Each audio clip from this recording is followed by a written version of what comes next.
Why, hello, everybody. Welcome to Night Court. Hello, 13th Jurors. Long time no see. By that, I mean it's been like 24 hours.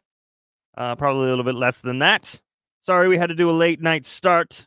I realized or was informed by Mrs. Bruise Crime that Little Bruise Crime's first day was tomorrow. It's not that I forgot. I just have an odd brain. And it, nope, kind of forgot. What are you gonna do? It's just kind of how it happens. There's a lot going on up here. It's weird. It's a weird place. And if you saw my post on Facebook and Twitter, etc., you saw that I'm bringing on a special guest. 80s,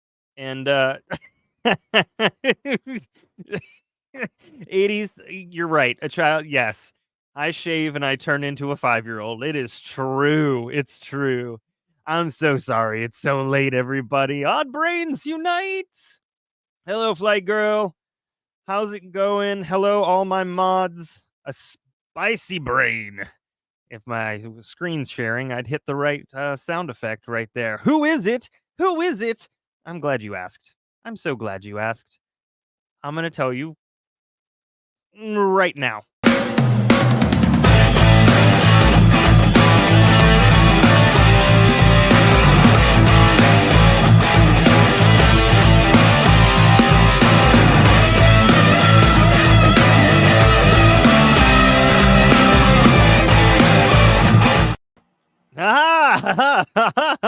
Everybody, it's Papa Bruise Crime, who just put himself on mute. Why are you muted?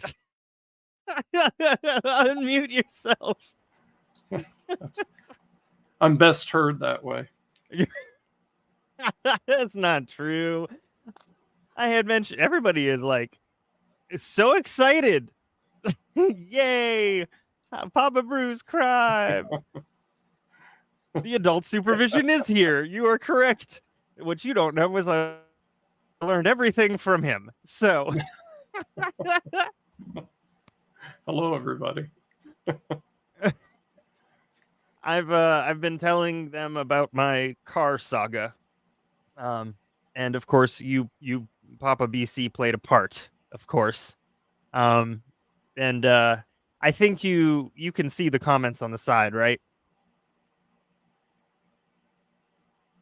Is that a yes? No? You can't see the comments on the side?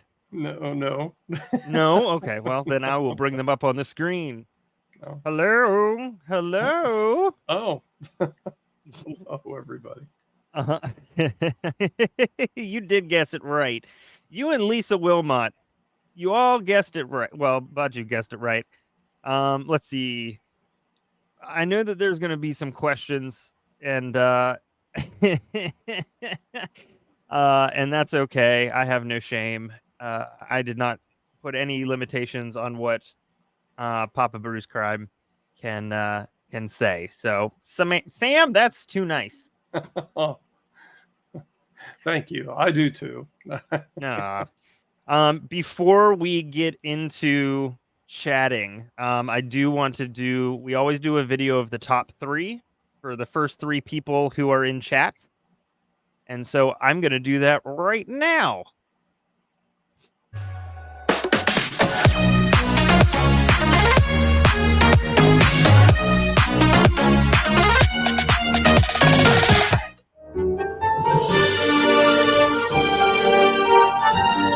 Patches is number 1. She gets her double wide throne. Jen. looks more comfortable. You're Ricky Rock. Just have your beanbag chair. I hope you don't have it hard enough time getting out of it. It does come complimentary with a plastic cover, because who knows what the person before you did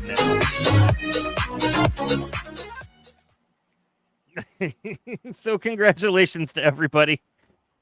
Oh man, is this culture shock for you? Me? You quite a bit. Yes, you.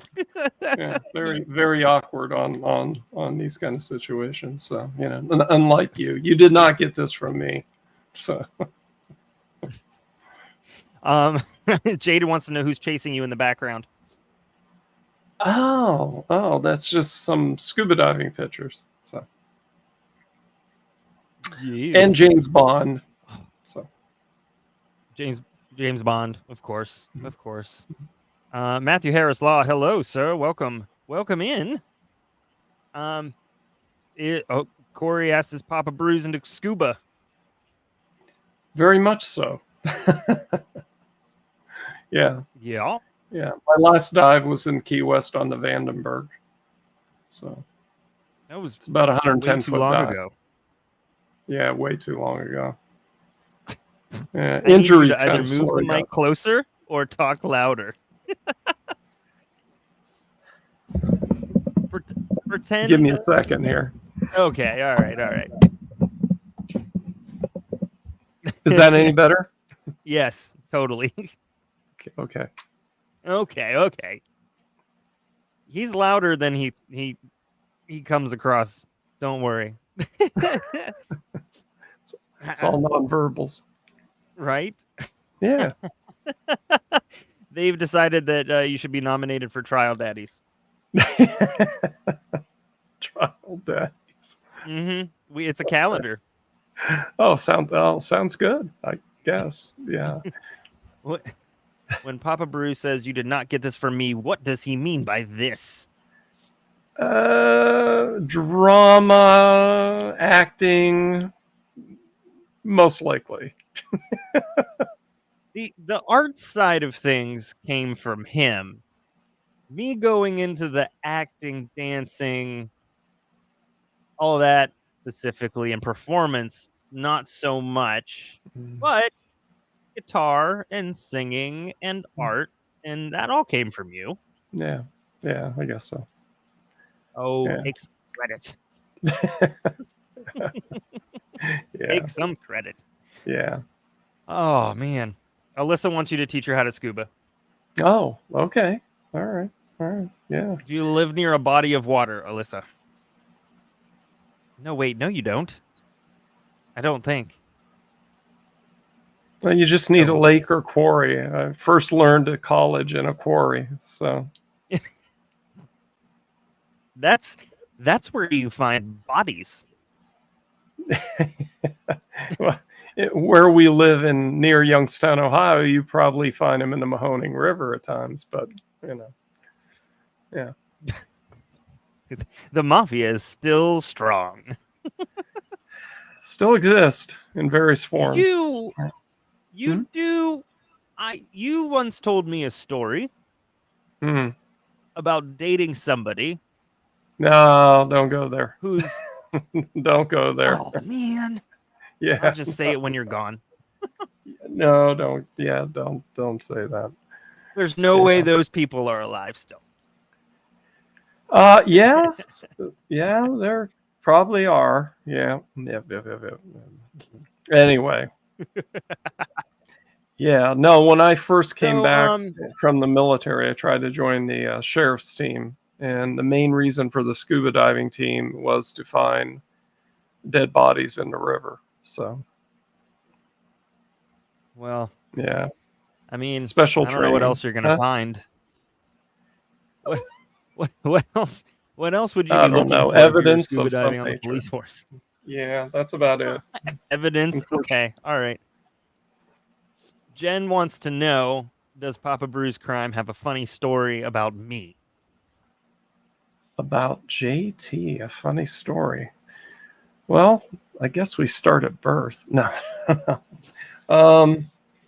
Yeah, JT was from probably 3 on, decided to become an actor of some nature. And every time I would pull out the VCR camera, JT would either push his brother away so that he was in the film, or he decided to do a funny dance, something to draw the camera right to him. So if there's a way to make something funny and bring that camera around toward his noggin, JT did it, and frequently about every holiday and otherwise. So those are about that's a relatively calm story. So That is a relatively calm story. yeah, You could have said any story, and you chose yeah, that. yeah. I probably did. Yeah. Yes, I was. I think the favorite thing that is obviously there's still video evidence is my silver metal alien necklace and like a bandana, and I don't remember what else, but dancing to NSYNC or Backstreet Boys, followed up by me pretending to play trumpet to Chicago. Yeah. Or the video of you and your brother singing at school. Oh yeah, that's true. Yeah. That was that is a it's not even a B track. It's like a C track for NSYNC called Somewhere Someday. And it was on the Pokemon soundtrack. And you can't find it anywhere else. But I still remember it. Yeah. Your brother had many nonverbals that night. While you were singing and enjoying it, he displayed many nonverbals of dismay about that whole situation. Yeah, this may have been I have made a mistake. Yeah, I think so. Yeah. Shireen wants to know if I don't even know if I can sing now, but I'll go with what she said. Could I always sing? Yeah, he was always capable of singing, from the start of probably 6, 7 on, and his ability to memorize was always amazing to his mother and I. He could memorize songs. He'd memorize plays. He sang in elementary school, different areas, and then he got into plays, and he was Joseph, and and then he was on stage. What was the one in Williamsburg you did? Not Groucho Marx. It was the other one. Oh, Pump Boys and Dinettes. Yeah. So he's always been able to sing. He picked up guitar really quickly, and he was very talented. Still is, if he ever explores that option. This has been like a compliment me time. This was supposed to be like a roast. Oh, more so. Oh, like car accidents and things like that, or tickets on bridges, or which ones do you want? There's so many things. Dinging my guitar, no. Donna says you're a lot cuter than me. I agree. I agree. Oh yeah. Yeah. No, thank you, Donna. I appreciate it, but JT's always had a better smile. So, True Crime Ranch plays guitar too. She is also a huge Alice Cooper fan. Oh, well, we get along. Yeah, I used to dress up as Alice Cooper in my band. So, and Paul Stanley. Huh? He had a band in high school, and you played at prom, right? Yeah, played prom and, whatever that after the fall thing's called. I can't, like homecoming and different things like that. Yeah. And they played everything from Kiss and Alice Cooper to Rush. And Dad was the lead singer.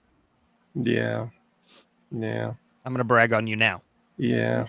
Well, what words I couldn't remember, I just mumbled. So, and back then you could get away with it.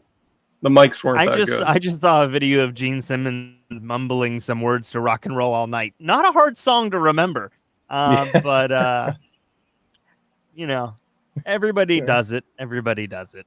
Yeah. Oh, yeah. Well, you know, it's very similar to Beth. That's a pretty easy song, and Peter Criss mumbles it too. So, well, mostly, yeah.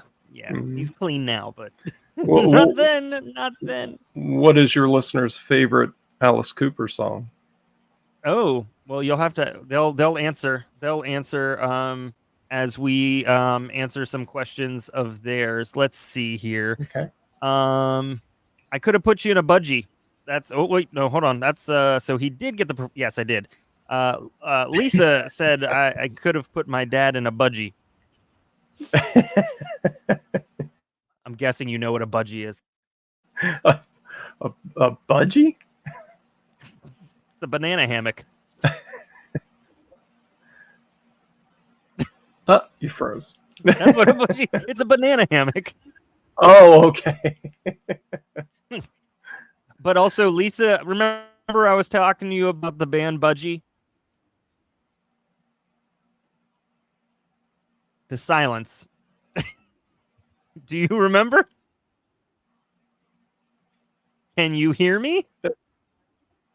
Are you talking to me or Lisa? Yeah, I was asking you. Do you remember when we were talking about the band Budgie? UK. It was a UK band. I sent you a couple of songs. Yes. And I also remember Budgie being a book for children written by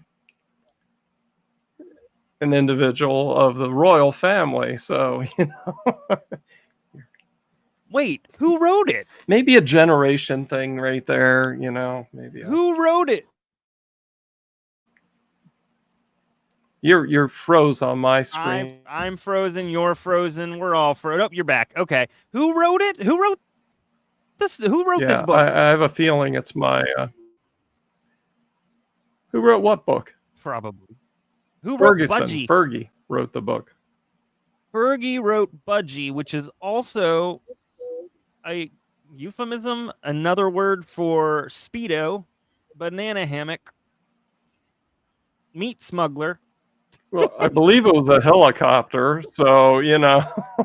Oh, that's right. Budgie. I do remember. Now I remember Budgie. Oh, goodness gracious. Things about helicopters, so it was a helicopter. Right. Yes, the aliens are in this case back. We blame it. Lisa's the one whose family member was in Budgie, the UK band. That's where we were going with all of that.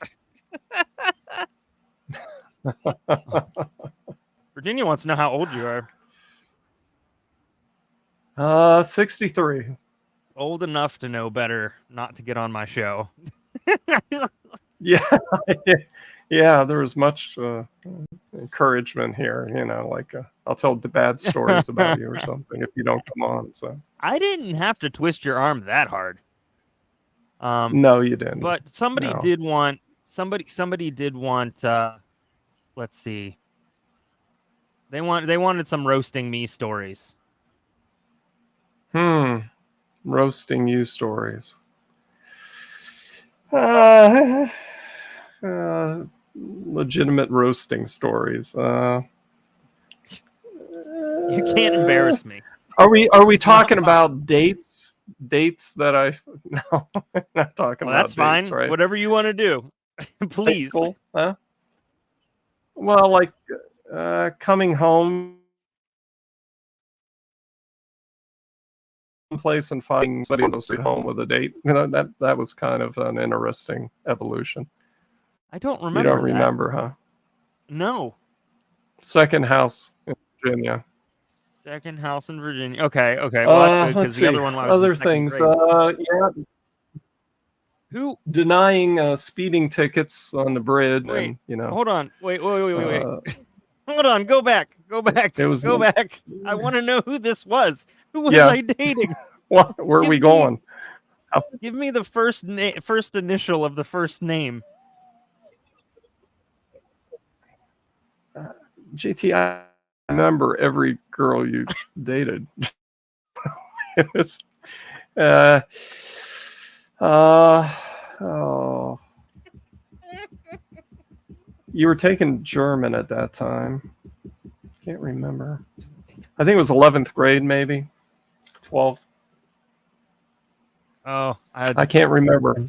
I don't know. Yeah, there were some days where I Yeah. lived up to the first part of my last name.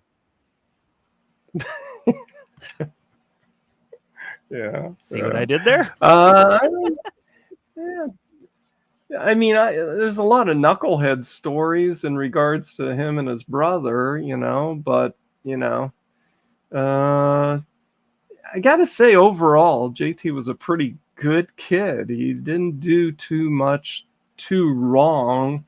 And then when he did go south, he was in college. And I was always away to Washington, D.C. working and geobatching. So his mother handled most of those. So you probably have the wrong person on for the time when he was doing the, roasting type stories. And there's no way we're ever getting Mama Brew's crime on here. It's not gonna happen. No. I don't foresee that being a thing. No, if most his mother embarrassing would fashion never item tell I've me ever about worn. him. So. Oh my gosh! What's the most And embarrassing fashion item I've ever worn? Fashion item. Oh golly. Well, I have one an answer. If you yeah. I don't know that you wore anything embarrassing other than the fact when you went in college, you did that. What was it called? Emo. the emo look. Shamu. I don't know what look it was. It was one of those dark looks, and you put fingernail polish on at that time, and everything was black, and dyed your hair, and I was like, who is this kid? It was like, I thought he joined a cult. He was, so. It started for Halloween, and then it just kind of stuck for a little bit. Yeah. We all go through phases, everybody. We all go emo, Shamu. Yes. Yeah. An emu phase. It's an emu phase. Yeah. Look, I got no shame. I'll own it. Hold on, give me a second here. There y'all go. Yep. There you go. That Look was at that. That was it. Yeah. That was it. That was it. It was a good phase. That's just make. Oh, there you go. There you go. Yeah. That's when I could wear all women's clothing. Yeah. Yeah. Yeah. That It was a little. I was a little worried about you then. Well, we're all worried. It didn't change. Yeah. Everybody's still I mean, worried. it wasn't like the 60s, and it wasn't like the 70s. It wasn't as bad as that. So I figured you'd get through it. So. Well, listen, I appreciate you not giving up the fact that I wore Jinko jeans for a year or two. I don't know what that is. I forgot. I forgot. They were so it was Japan. They were the jeans that had like the flame head on the back of them, and they were like really wide and big and had big pockets. Yeah. I do have one college story. I got a call from your mother saying that somebody climbed a tree to get a Frisbee out of the tree and was attacked. Not simply, nipped or anything, but attacked by this horrible, devastating beast called a squirrel. So that's probably, and I thought he was going to die from it, and he was worried about rabies. So I talked to some of my colleagues, and they're like, no, he's fine. He doesn't need shots. And JT thought he'd have to get a shot, which if you can talk to JT about, he never really did well with shots along with his brother. So who was going to be a SEAL, and I found it really interesting that he couldn't do shots, so he was going to be a Navy SEAL. But JT and his brother, yeah, that's another issue. Count 5 feet and draw. The squirrel story is a fun one. It's a good one. I still have the scar for it. I was about 3 or 4 branches up in a tree that I had to climb to begin with, and turn off.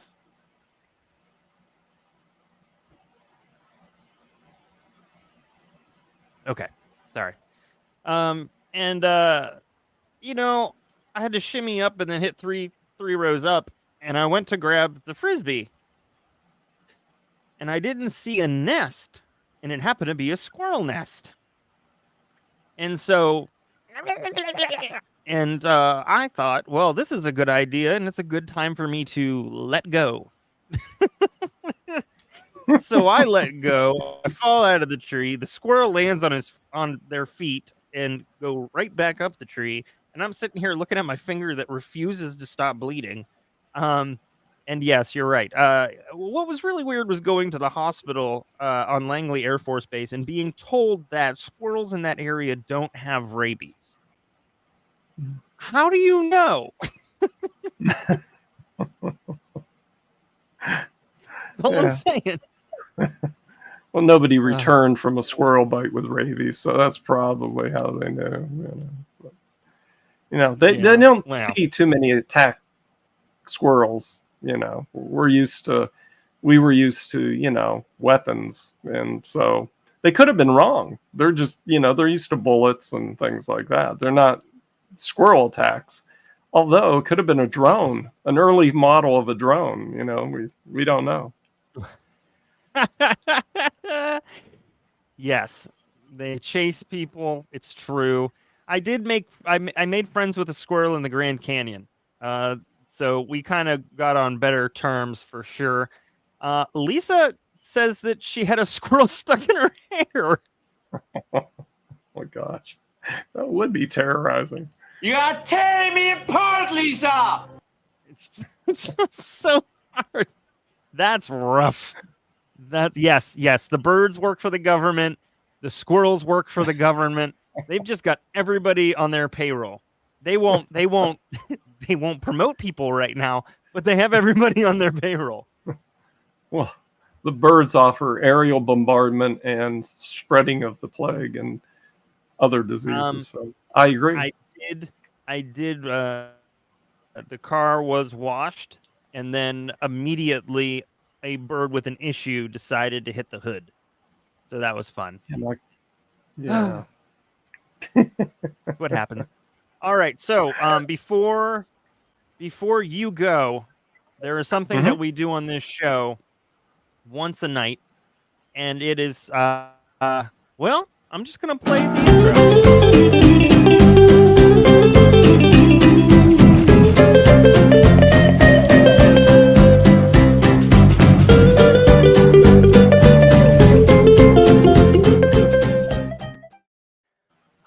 It's time for Night Court Chat GPT Mad Libs. And full disclosure, because it's not embarrassing to me, but maybe to you, Dad wasn't sure what Mad Libs was. So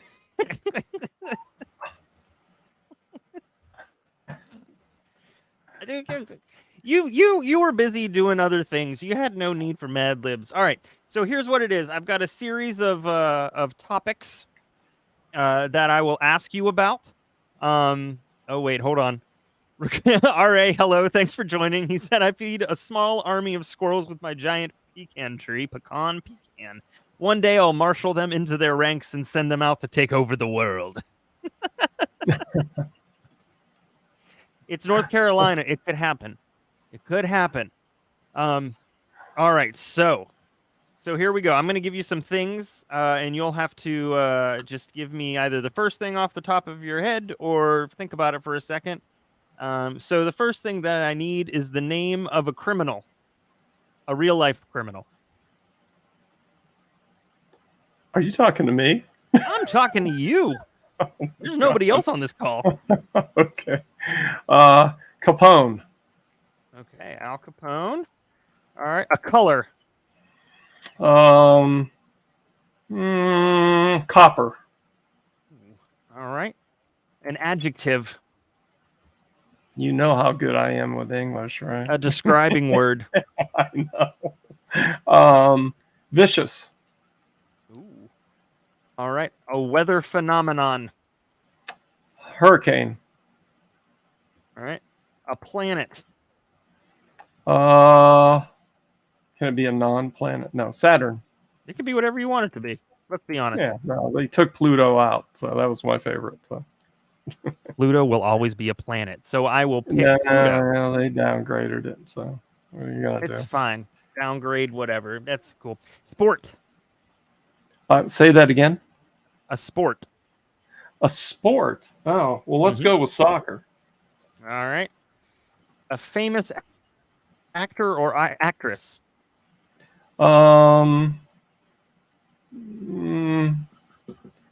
What's the guy you always imitate? I like that guy. Christopher Walken. Christopher Walken. Don't always imitate Christopher Walken. You do. We'll put okay, Austin Powers. I don't know, one of those guys. We can do Austin Powers. Groovy, baby. Okay. Yeah. All right. A verb.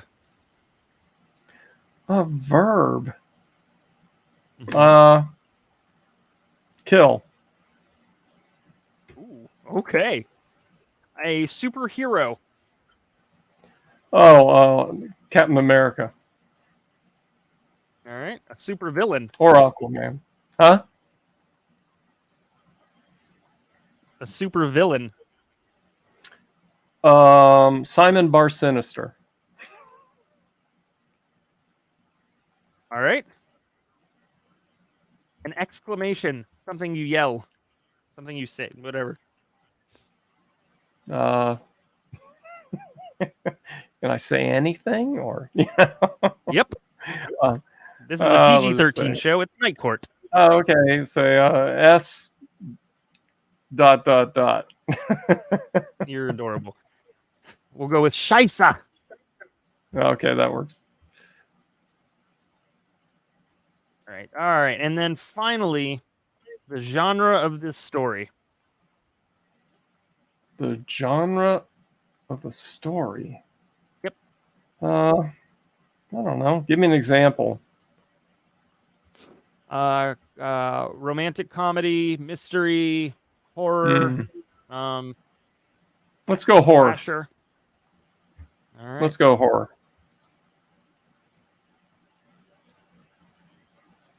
All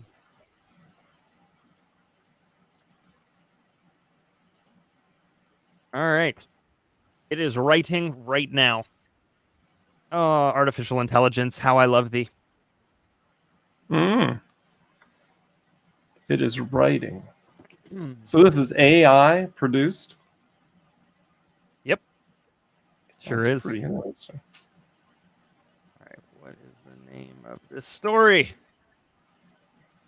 All right. Here it is. Let me get some music. I always play a little bit of music in the background.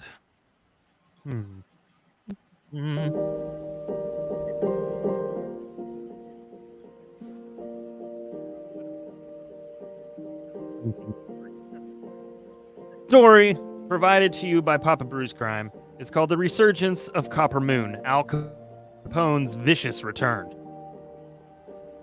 In the dimly lit streets of the city, a copper moon hung low, casting eerie shadows that seemed to dance to a vicious rhythm. The wind howled like a hurricane, tearing through the empty alleyways as if searching for something. This was the night when legends whispered of Al Capone's return from the abyss.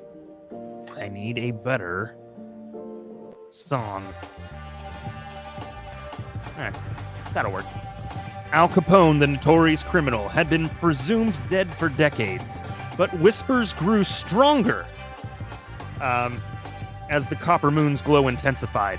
Rumors spoke of a resurrection, a malevolent force that had taken over his body, turning him into something more than human. As the wind screamed through the desolate streets, the residents of the city locked their doors and hid away, fearing the horrors that the night might unleash. Little did they know that this night would be a reckoning, not just for them, but for the entire city. In a hidden lair beneath the city, Al Capone stood, his eyes glowing with an unnatural copper hue. He had returned more vicious than ever, fueled by a darkness that had consumed his soul. He gazed up at the hurricane sky, his presence sending shivers down the spines of even the bravest souls. But Al Capone was not alone in this malevolent endeavor. Legends spoke of a pact he had made with the forgotten god of Pluto, granting him power beyond imagination. His first act of terror was to disrupt the soccer match being played in the heart of the city, turning the field into a chaotic battleground. The players and spectators ran in fear as Al Capone unleashed his newfound abilities, wreaking havoc and destruction. Just when all hope seemed lost, a figure emerged from the chaos, a beacon of light in the darkness. It was none other than Captain America, his shield gleaming against the copper moon's glow. He fought valiantly against the vicious forces unleashed by Al Capone, but even his superhuman strength seemed to falter against the criminal's malevolent power. As the battle raged on, a new ally arrived, rising from the depths of the city's rivers. Aquaman, with his command over water, joined the fray, using his aquatic prowess to counter Al Capone's copper-infused might. The clash between the forces of darkness and the defenders of justice intensified, each blow shaking the very foundation of the city. But just as it seemed that the heroes might prevail, a sinister laughter echoed through the chaos. From the shadows emerged Simon Bar Sinister, a supervillain of unparalleled intelligence and cunning. With a wave of his hand, he seized control of the hurricane winds, twisting them into a cyclone of destruction that threatened to consume the city. "Scheisse!" whispered Austin Powers, who had been inadvertently caught up in the turmoil, his signature catchphrase escaping his lips as he clung to a lamppost for dear life. The battle reached its climax as Captain America, Aquaman, and the vile Simon Bar Sinister fought for control over the hurricane's power. The copper moon's glow intensified, casting an otherworldly light on the scene of chaos and destruction. In the end, it was the combined efforts of the heroes that prevailed, thwarting Al Capone's malevolent resurrection and dispelling the hurricane's fury. As the city slowly began to rebuild in the aftermath, the memory of that night lingered like a chilling whisper in the wind. The copper moon eventually faded, but the legends of Al Capone's vicious return forever haunt the city's history. A reminder that even in the darkest of times, heroes would rise to face the greatest of horrors.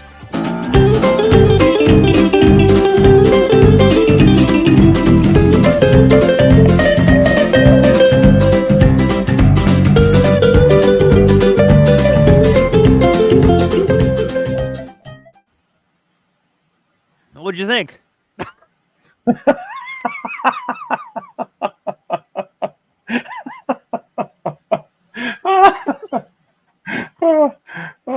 I had my timing all off.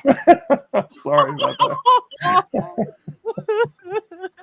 Oh, man, you listen, you got the same laugh in stereo because that's how I knew I had turned old enough to be my dad. I started laughing like him. Yeah. What did you think of the story? Really cool.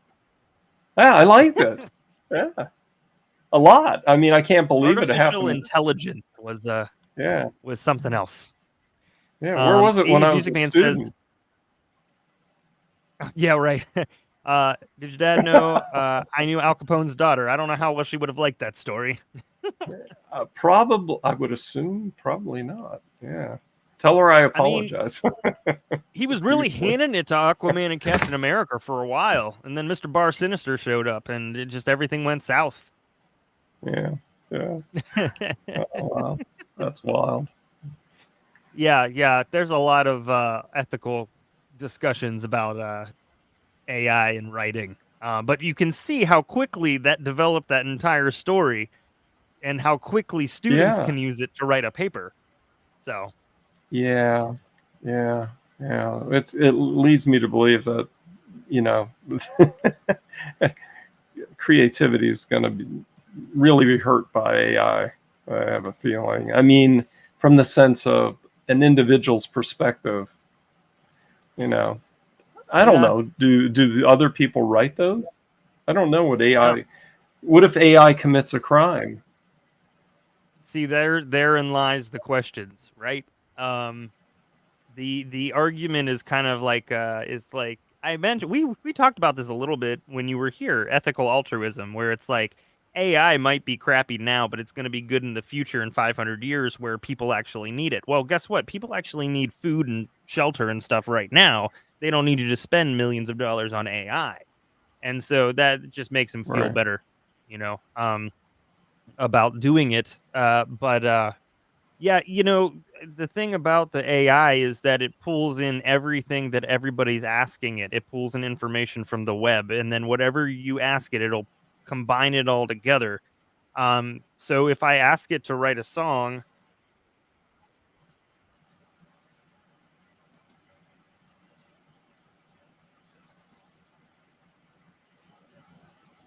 like, let's see, write a song about a Navy nurse who wanted to do stand-up comedy. Let's say write a country song about a Navy nurse who wanted to do stand-up comedy. She sailed the seas on a Navy ship, a nurse with a heart of gold, tending to wounded heroes, their stories left untold. But deep within her heart, a dream was waiting to take flight, to step upon that stage under the spotlight's warm embrace. Navy blues and laughter's hues, her heart in two worlds twined. From healing hands to punchline lands, a journey redefined. She stitched up wounds by the pale moon's light, then traded scrubs for a mic on comedy's Starry Night. And there's like a bridge and 3 verses and an outro. So, wow. But you're missing that human element, right? Also, how offensive is it that it thought that the Navy nurse was a woman? Just saying. Uh-oh. We all froze. From my perspective? Well, yeah. I mean, from my perspective as being a nurse, yeah, I guess. But I'm numb to it, so Just it just never really mattered at a long point. Well, you're paying for the fact that you had. Yeah, I mean, the majority of nursing, obviously have been. Uh-oh. I mean, some of the best nurses in the world taught me, so at least in my opinion. So it's true. I mean, you listen. You had really and good they odds were in nursing school. So I had what? I said you had good odds in nursing school. I missed. Oh, as far as yeah. Really, it was 2 to 80. So there was 4 missiles, but 2 out of 80. So, it really shitty odds in war. Really great in nursing school. Yeah, it was a great nursing school. Night nurses have special powers. I agree. They do have special powers. We have a series of nurses that tune in. Shireen is in the UK and she's a nurse and does a lot of overnights. Alyssa is here in the States and she does I believe you guys can correct me if I'm wrong, please do, but I believe she is a psychiatric nurse in a prison, I think, and they still let her out every night. So he's a nurse. One of my best friends was a nurse in Walla Walla. He's in tight. Yeah. Oh. Yeah. Mainly my time, in the Navy, but I was a director of nursing on the outside. Yeah, well, you'll never really retire. Yeah. Nurses really, they provide hope. They provide, the foundation of care. They provide, it's a safe place, So they're amazing people who do the hardest job very underappreciated. Yeah, I like walking into different units. At least financially. Well, yeah. I like walking into the units in the hospital and being like, I know who really runs the floor. Don't worry, I'll come to you to ask questions. They seem to appreciate that when I toss that out there. Yeah, you better know that. Oh, I know it. Let me see here. Alyssa, Alyssa, you said that you. Oh man, didn't you say that you were in contact with somebody? Did you say you were in contact with Jodi or who? I can't remember. I'm blanking. Just like I blanked that Little Bruise Crime was starting tomorrow. Which is embarrassing. If you're a doctor, no offense, by the way.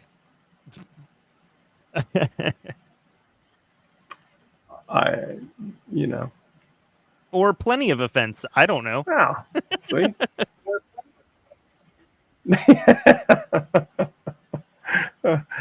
They're better educators all the way around too.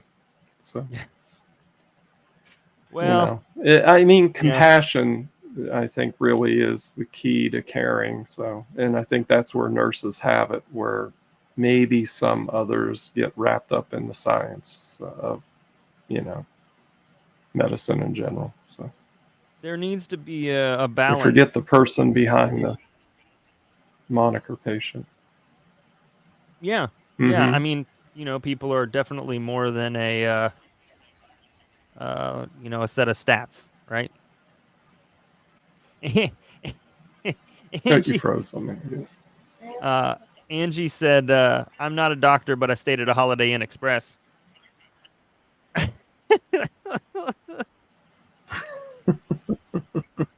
That's right. Jen, yes, CNAs and med techs count. You guys do the. You guys do a lot of hard work too. Absolutely.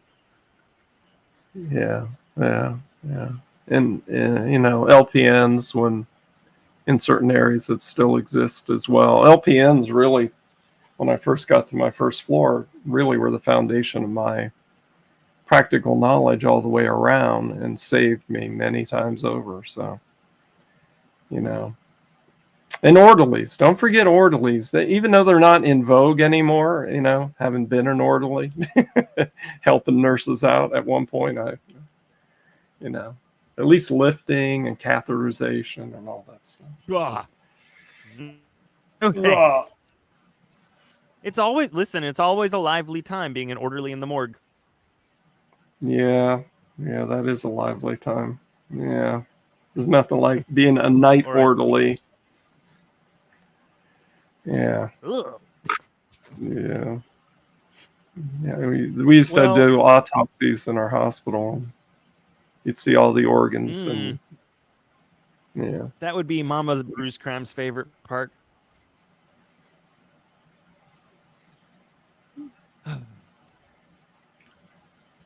Kim said, I'm a retired nurse. I miss caring for patients. It takes a team. Same here.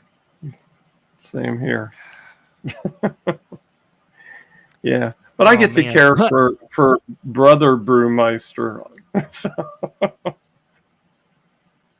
Yeah, it's true. Erica said having a mom as a med tech was abusive. You get sick in time for a blood draw and a throat culture. I was never sick for school. Ever. I was always in school. That's right. You're fine. No excuse. You're good. That's right. 80 said, you cannot see my organs. I love them on the inside.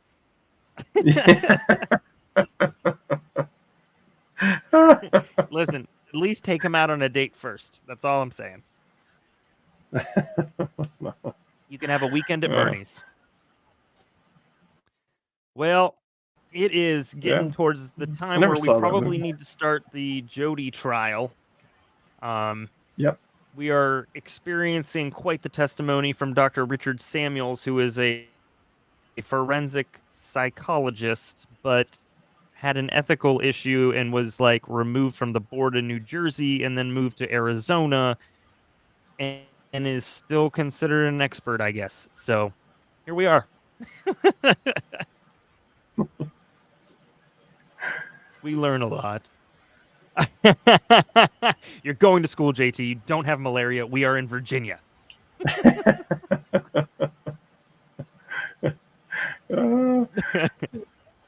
Oh, man.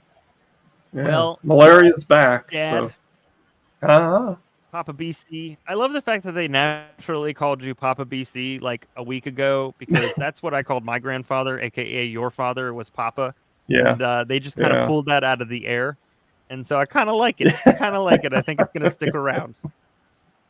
Okay. All right. Well, it was nice meeting everybody. I hope you all have a wonderful discussion tonight, and keep him straight, because you obviously see I didn't do as well. So. You were fantastic. Now, your job, your mission, should you choose to accept it, is to convince Mama Bruce Crime to come on. Good luck. Yeah, not going to happen. All right, Dad. I will talk to you tomorrow. Yeah. Okay. Pleasure meeting all of you. Goodbye. Oh, man. That was fun. That was enjoyable. Actually, that was a lot of fun. He and I have always toyed with doing podcasting and doing a podcast, either leadership or military history or history in general. And if I had some time, I would love to do it. I'd love to ghostwrite a book with it. I would love to do a ton of stuff. He's got so much stuff to share, so much experience and leadership and stuff. And boy, oh boy, he's my hero. In fact, when I was interviewing for colleges, I interviewed for, this is not tooting my own horn, but at the time I thought Yale was a good idea. And I interviewed for Yale, and I can't remember, it was some district attorney, and they asked me who my hero was, and I started talking about my dad, and then I started crying. And I'm pretty sure that's why I didn't get into Yale. Curses showed emotion. Darn. So, but yeah, he is definitely my hero in many, many different things. So thank you all for being so welcoming. I didn't expect anything else or anything different. That's why I was like, you've got to join. You've got to join me. Come on, see what I do. See this amazing community. I told him true crime's toxic, but not here on 13th Juror. You guys make it. He is younger by 2 years, but he's taller by 4 or 5 inches. So he's the he's the surfer, he's the rock climber, he's the athletic military guy. I'm not. Same household, same parents, very different outcomes. So, I like him too. So here we go. So let's start talking about, I'm not going to say it. Let's start watching the Jodi Arias trial, shall we? Whew, that was a really nice palate cleanser. Thank you guys for doing that. It was a lot of fun. Here we go. Also, I hope you have like your plastic covers like at a Gallagher concert, or show, because you're definitely going to get grease on you for this next video. Sir, as part of your evaluation of the defendant, one of the things that we talked about yesterday was the clinical interview, correct? Yes. And the clinical interview is nothing more than you sitting there and talking to the defendant about a variety of topics that may be appropriate, correct? Well, a mental status is conducted and a history is conducted. Is that yes or no? I can't answer that as a yes or no. So you don't sit there and talk to the defendant during these clinical interviews? Yes, we talk, sure. And there are issues that are discussed during these clinical interviews, correct? Yes. And basically what happens is you're sitting across a table taking notes while she addresses whatever issue is relevant at that point, correct? Yes. And in this particular case, one of the issues that you addressed was whether or not she had anal intercourse with Mr. Alexander, correct? Oh boy. Yes. And in fact, one of the things that she Culture shock. Sorry. My father was just on the stream. I'm gonna bite my pillow. It's what I'm gonna do. Oh, God. Another one bites the dust. Okay, we're gonna. I was not ready. Juan. She told you was that he was the only individual ever that she had ever had anal intercourse with, correct? Early on in our discussions, she did say that. Well, you're implying that later on in the discussion, she told you something different. Isn't it true that that is how it was left? She said, he is the only person that I've ever had anal intercourse with, right? Yes.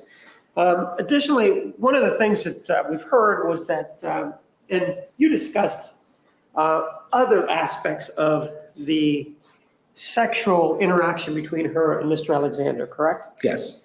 And in fact, one of the interactions that you discussed with her was the first interaction where they had oral sex, correct? Yes. And she also may have indicated to you that she was uncomfortable about that, correct? Yes.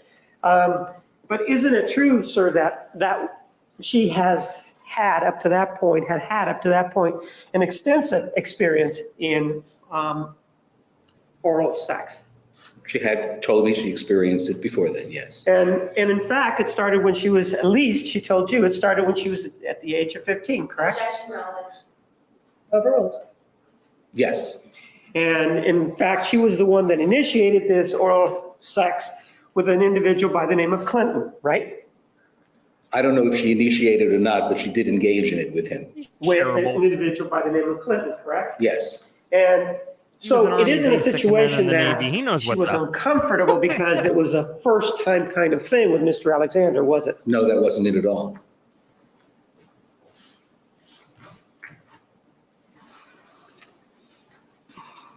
The other thing that you discussed with her was the computer and what was on the computer. Do you remember talking to her about that? Whose computer? Mr. Alexander's computer. Okay, yes. And one of the things that you indicated to me was that she told you that that computer had many, many pictures of women's breasts. Yes. And that's information you received from the defendant, correct? Yes. Do you know whether or not you checked? Do you know who somebody by the name of Lonnie Dworkin is? No. You know whether or not that computer was ever checked out to see whether or not it had any pictures whatsoever of breasts? Well, I'm sure that it was. Pardon? Well, I'm sure that it was, but pictures of breasts are not illegal. I'm not saying that they're illegal. We're not talking about that. You understand that? We're talking about the fact that she told you that there were many photographs of women's breasts on Mr. Alexander's Yes. computer, right? Yes. And what if it turned out that there were no pictures of women's breasts on Mr. Alexander's computer? Would that give you pause in your evaluation in this case of the defendant? I didn't see it as relevant. You talked about it, but you don't see it. That's not important, right? No, it's not important. Uh, So it's not important to you that the defendant may have lied to you during the clinical interview. Characterization of lying. There's no information that is even a lie or untruthful in any way. Approach, please. May continue. So with regard to this particular computer, assuming that there were no images of women's breasts on it, and you had been told by the defendant that there were, would that give you pause in the evaluation? There are many possibilities why those images were not on the computer. I'm not asking you about that. I'm asking you, you're not a computer expert, are you? No, I'm not. You have testified to a number of things, but that's one thing that you are not, right? Absolutely. And so when you're trying to tell us why there may or may not be many reasons why an image may be or may not be in a computer, you don't have any reason to know what it may be, right? I saw that as irrelevant to the case. I understand that you saw it as irrelevant. I'm not asking you about that. I'm asking you, my question is this. You indicated to me that the defendant told you that there was on the computer images of women's breasts, lots of them, right? Yes. If I say to you, what if it turns out that there are no images of women's breasts on the computer? You can see that there's an inconsistency there, right? I've seen objections before. right? Yes, there's an inconsistency. Right. And if there is an inconsistency with regard to this, and for example, other issues, does that not give you pause while you're conducting an interview, since there are these inconsistencies? There are certain inconsistencies that are irrelevant to the case. And so the answer is no. Even though these inconsistencies are there, you're saying, it doesn't matter to me in my evaluation. That's what you're saying, It right? was not germane to the issue I was investigating. Right. In other words, you're saying it doesn't matter to you that there were these inconsistencies in this case. Overruled. Could you repeat your question? It doesn't matter to you that there are these inconsistencies in this case as they apply to the defendant. Those particular inconsistencies did not affect my opinion. I'm not asking you if they affected your opinion. I'm asking you whether or not inconsistencies such as these would give you pause to at least look at what's going on a little deeper in this case. Objection, Judge, that is a question and he's already answered it. Overruled. Yes, some inconsistencies that were significant to the case, I did investigate further. Those I did not. But other issues that you deemed, and it's your call, what you're saying right now is, I can look at something and if I consider it irrelevant, generally speaking, they can lie to me because it's not important.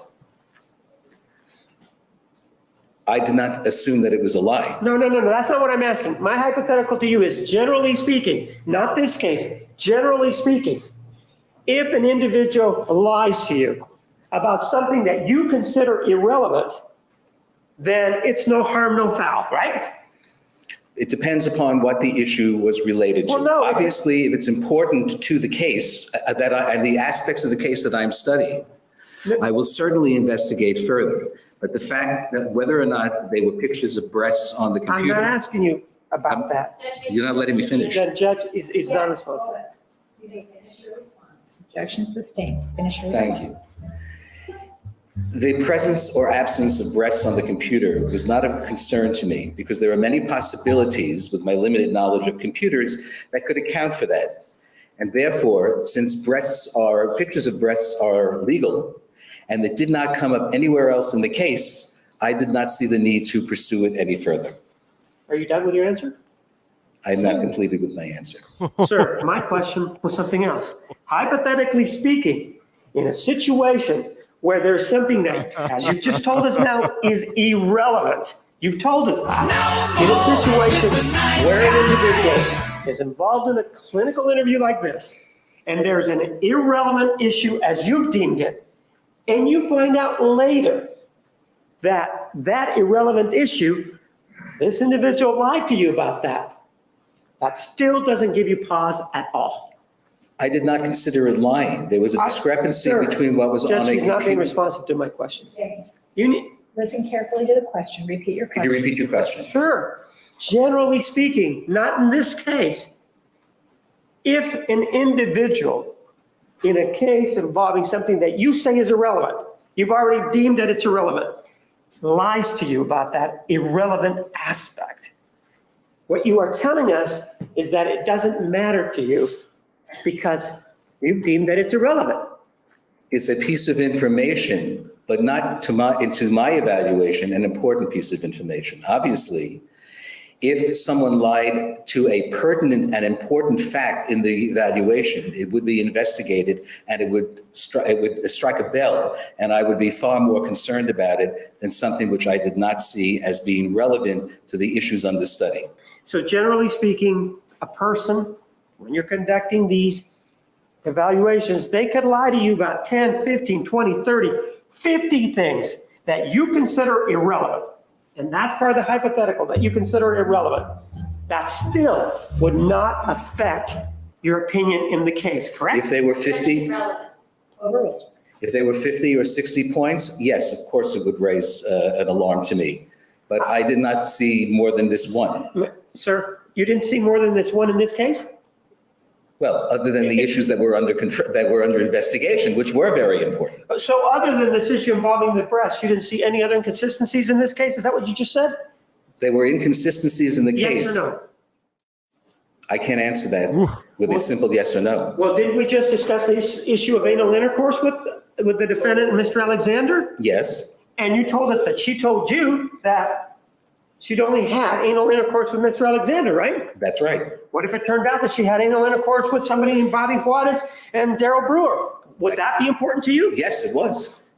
Would that be important then? Yes, So if that turned out to be a fact, would that be then something that you would consider important? yes, Let's assume that's the case in this particular circumstance, that those facts that I've just given you are true.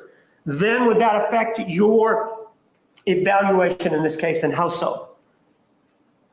First of all, the answer is yes. And more information did come out, and she ultimately revealed that she had anal intercourse with 2 other people. But I had written my report by that point. Judge, well, sir, my question is, you're telling us, oh, I'm throwing up my hands because I've already written my report at that point, right? No, I didn't say that. Well, you said you'd already written your report, right? That's correct. So in And my sir, report, it reflects Judge, he's what not she told me responsive. initially. Sir, listen carefully to the question. Repeat your question. You had written your report by the time you learned those facts, right? Yes, And sir, one of the things that you also told us was that you wrote an addendum, right? that's correct. So nothing stops you from writing an addendum, does it? No, And in fact, you did it in this case, right? yes, And if you would have wanted to, and you thought that it was important enough to the case, you could have done it with regard to this issue involving the anal intercourse and the other aspects that came to your attention, right? yes, but my addendum referred to the new Aspects. material that was. I understand that what your addendum referred to, but isn't it a fact that Raising. this material that is being brought to you about the anal intercourse, isn't that new material to you? Yes, So you just said to me, well, the only reason I did this addendum was because I had new material, right? I was asked to comment specifically on the new material. Sir, you just told us that the reason you wrote the addendum was because there was new material, right? Yes, This that we're talking about, this issue, you said, well, it came to me later. And you admitted that that was new material, correct? I was referring to the material that I listed in my addendum as the material that was reviewed for the addendum. I understand that, sir. I'm not asking you about that particular addendum. I'm asking you about the new material that came after your first addendum. So what you're saying then is that you're surprised that I didn't mention? No. Okay, My question is this. You're telling us that there's a procedure that you can employ called an addendum when something new comes to light in a case so that you can have a more complete picture of your opinion, right? yes, In this case, something new came out that you considered important, right? yes, And it involved an inconsistency, right? yes. Yet you chose not to write an addendum, right? I did write an addendum, but I did not include this new information. That is true. Well, so you did have this new information at the time that you wrote this addendum, and you what, chose to conceal it? I was writing the addendum specifically on the new written material that was provided to me by the court. You chose to conceal it or ignore it? What did you do? I ignored it. But isn't a person who is conducting a full evaluation on something like She's so this, angry. isn't he duty bound? Aren't you duty bound So to at angry. least acknowledge it? I didn't see it as being relevant to my addendum. Obviously, we're dealing with it here in court. But it was relevant to your original report, wasn't it? It was relevant, yes. And so if it's relevant to your original report and not the addendum, you still feel that there is no need to mention it, right? It was my judgment call not to include it. And your judgment call, is it because you had formed some sort of relationship with the defendant such that you were kind of, not giving the full picture because you liked her, or what's going on here? Objection, you're argumentative. And in vain. Sustained. You chose not to do it, right? Could you repeat that? You chose not to address these inconsistencies in any written form, The correct? focus of my addendum was, Judge, he's not responding to my question. He's trying to respond to his question. Please state your question. Listen Isn't it- carefully to the question. Isn't it true, sir, that you chose not to include these inconsistencies that you've now told us are relevant in any written form? yes, Sir, there are other things that you discussed with the defendant, though, right? many things.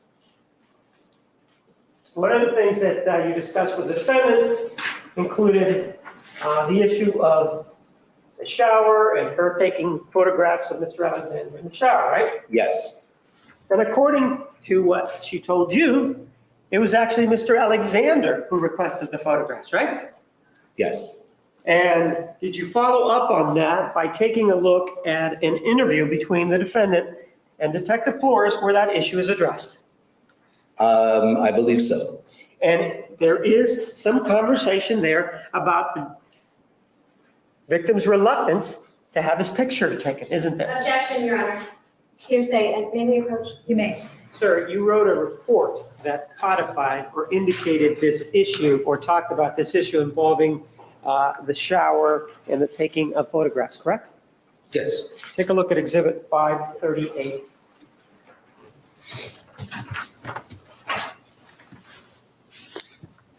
Recognize it? Well, I'd have to see it in the context of my report. Well, so- why don't you get your report out and take a look at it? Okay. I have to find the page that it's on, it's not numbered. What's that? I have to find the page that it was on, it's not numbered. Yes. I'm sorry? What page number? Oh, it's on page 8 of my report. The And- third paragraph. Is that a true and accurate depiction of what you said involving this issue and the shower? Yes. I may have it back. Joel Guy Jr.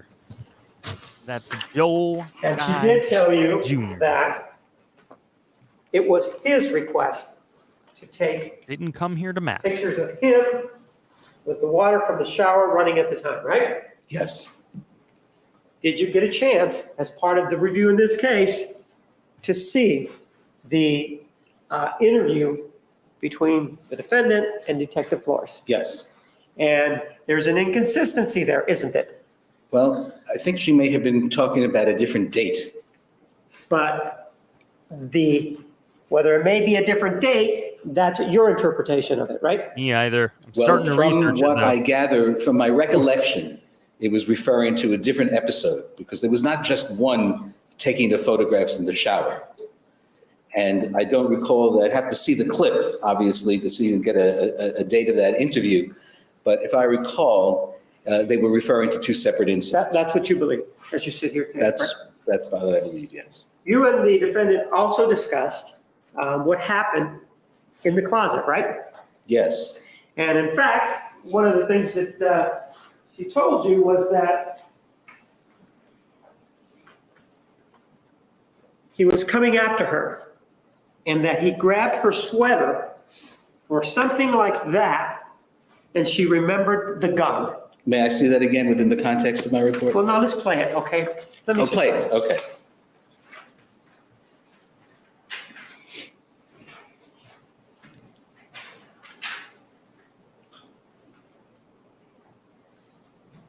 Yeah, may we approach? Yes. You may continue. Please take a look at exhibit, or listen to Exhibit 539. If you can't listen or hear it, let me know.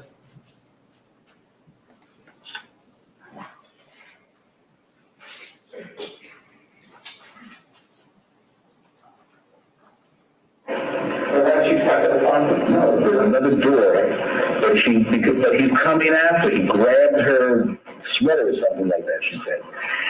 And she remembered the gun, she took the gun and pointed it at him, and then she said, well, I think it was on a shelf in the closet. Do you hear that? That is your voice, correct? Yes. And that's a conversation that you and I had, correct? Yes. And during that conversation, isn't it true that you told me that you discussed with the defendant what happened involving the shooting of Mr. Alexander, correct? Yes. And what you told me was that she told you that he grabbed the sweater. Do you hear yourself saying that? Yes. And that you also said that it was something like that, and when he grabbed the sweater, she remembered the gun, right? Something like that. Those are my recollections during that interview. Well, let's play it again so that we get it clear. And this is 539.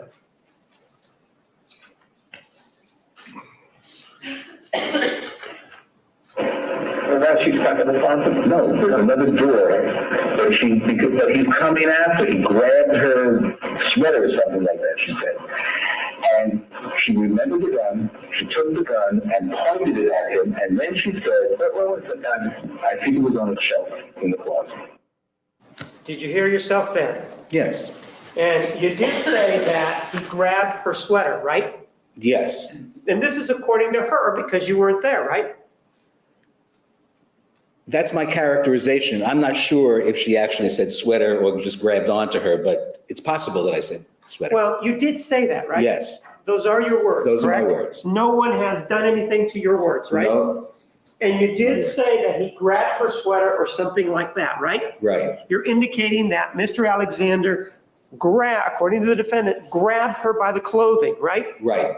And that they were in the closet when he grabbed her by the clothing, right? Approximately, yes. Well, no, that's not what you said. And what you said is he grabbed her sweater or something like that, and she said, and she remembered the gun. So she remembers the gun at the time that he's grabbing her by the sweater or the clothing, right? That's what I recalled her telling me, yes, but I do have it in my notes here. I'm not, Judge, may we approach? You may. You may continue. you said that you have your notes in front of you, right? Yes, And it references this, doesn't it? yes, it does. And why don't you tell me what your notes say with regard to this grabbing of the sweater? And what is the exhibit that you're looking at, sir? I'm looking at my notes from 4/21/10. I know, what's the exhibit number? It's the green tag. Oh, I'm sorry, I didn't realize it was 537. Okay.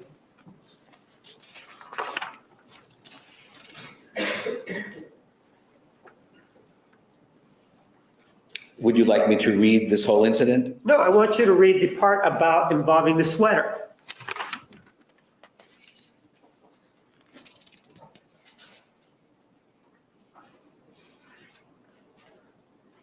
Well, there's nothing in here that specifically says sweater. But we had this conversation and you told me about it, right? Right, But you did tell me during that conversation that he grabbed her, right? that's correct. And he grabbed an article of her clothing, right?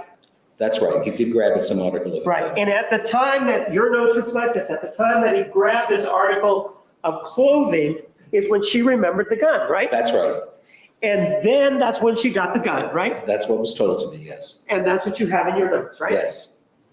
There was an issue as to whether or not you were unclear as to whether or not she shot him in the closet or not, right? That's right, You were at one point of the opinion that she did shoot him in the closet at one point, right? I don't recall, what are you, you're not referring to my report, are you? Sure, take a look at your notes as to whether or not you ever indicate in there that she shot him in the closet once, and maybe you indicate something else somewhere else. No, I know that they went into the closet, or she went into the closet. Grabbed the gun. lies. In an attempt. Don't read, sir, don't read it to us. I want you to refresh your Well, recollection. I am, okay, I see. Silently. Okay, and she remembered the gun, pointed the gun, doesn't specifically remember the gun being shot in an attempt. I'm not asking you about that. I'm asking you where. Where It was she? around the closet, whether it was All right. in or around the closet. Okay. That wasn't as important to me. I understand that it's not as important to you, but what your notes reflect it was in or around the closet when she fired the gun, right? Yes. All right. Sir, one of the other tests that you administered was this Milan test, correct?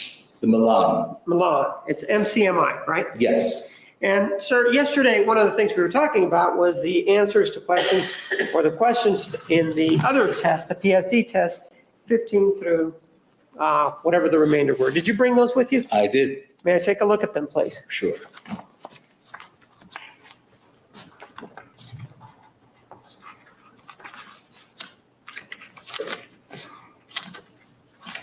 Hi. Welcome to the party, pal.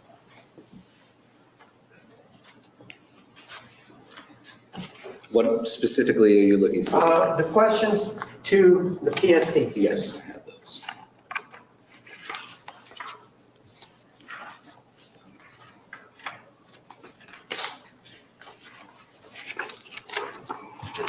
If I may have it.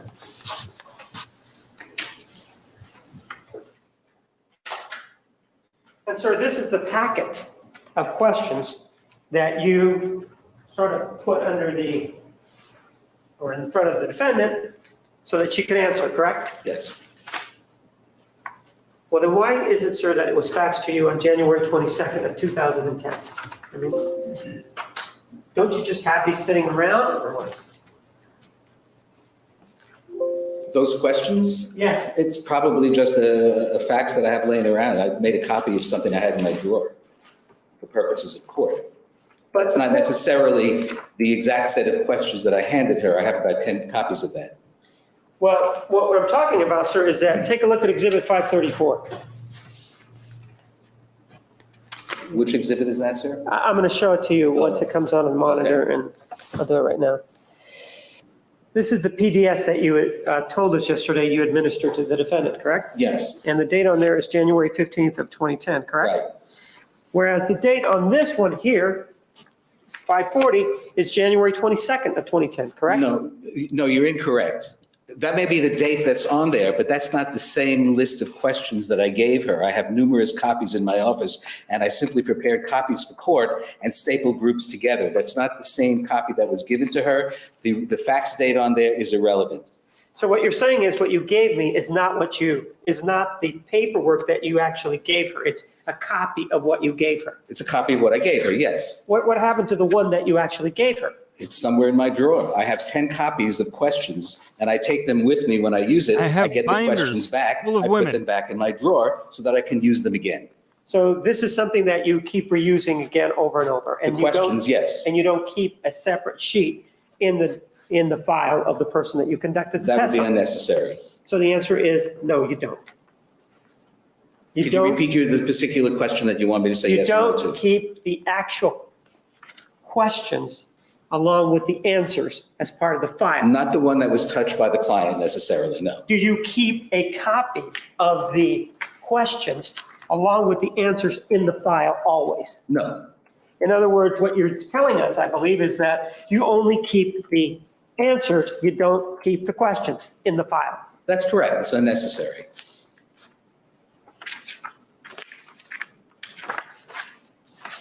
And yesterday we looked at my copy, but basically, this is sort of what I showed you yesterday, right? Yes. Part 1 that we previously discussed, and Part 2 what we previously discussed, correct? Yes.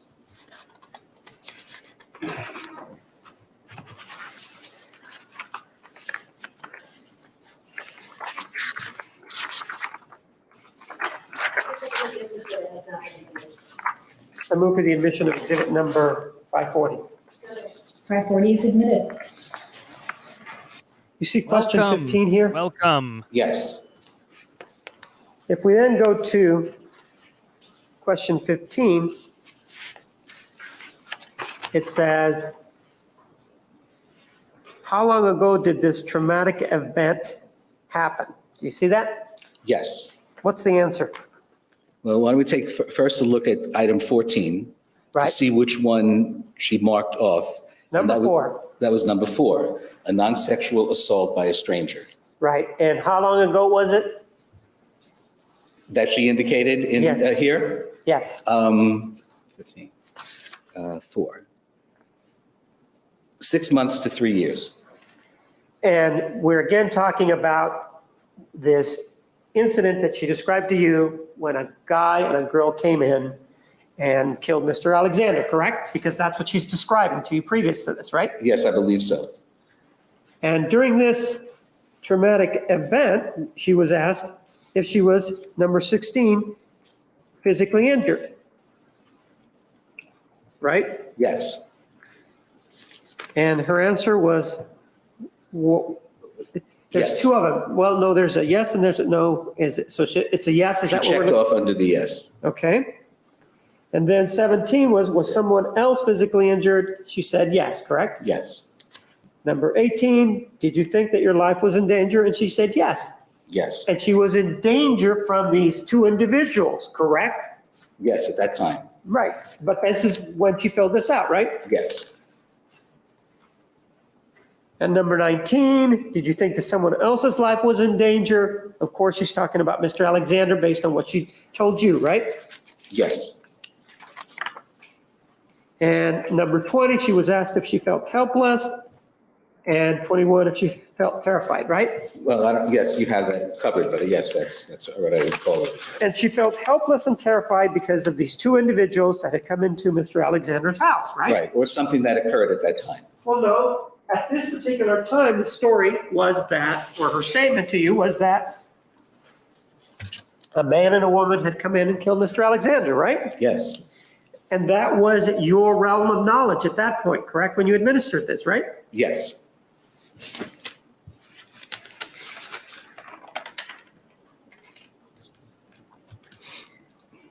And then for the next part, part 3, it does have a legend, doesn't it? I'm sorry, can you repeat that? It has a legend. Yes, 0 is not at all or only one time. 1 is once a week or less. 2 is 2 to 4 times a week. And 4 is 5 or more times a week, yes. correct? So if we go to question 22, it says, having upsetting thoughts or images about the traumatic event that came into your head when you didn't want them to. 22, she said number 3, which is 5 or more times a week, almost always, right? Yes, And these images are of these two individuals coming in and killing Mr. Alexander, right? well, yeah, at that time, yes, that's what I believe. And 23, she was asked if she had any bad dreams or nightmares about this killing of Mr. Alexander by these two people, and she said 0, right? That's correct. Which means that not at all or only one time, right? One of the things that you told us was that she was having trouble sleeping. Do you remember that? I do. But if she was having trouble sleeping, it wasn't because of this event involving this man and this woman that came in, right? Objection, speculation. Sustained. Based on this, she does say she doesn't have any nightmares about the traumatic event, right? Correct.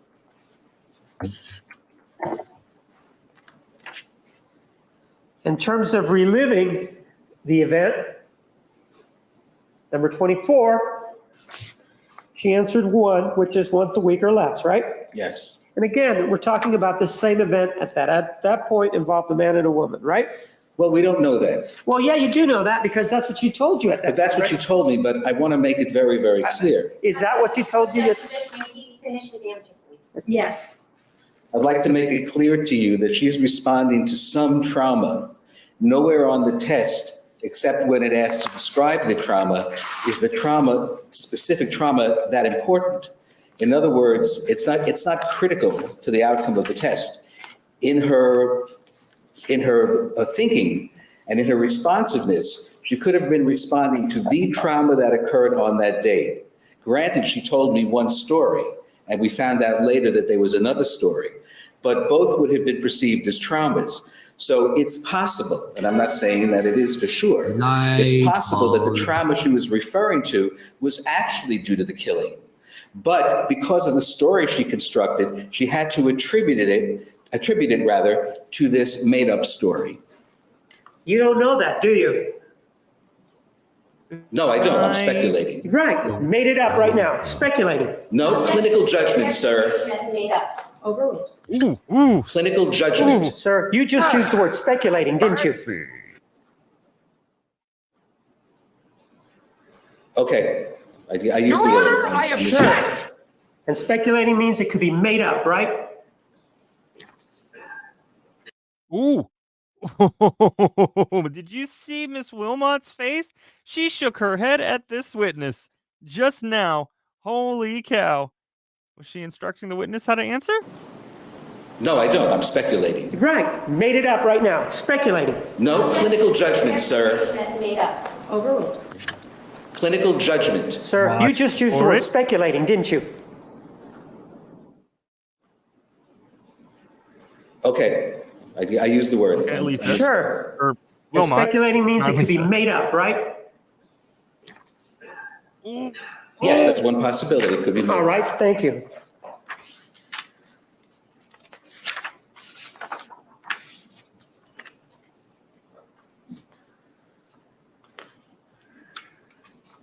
Not our Lisa. In terms of question 34.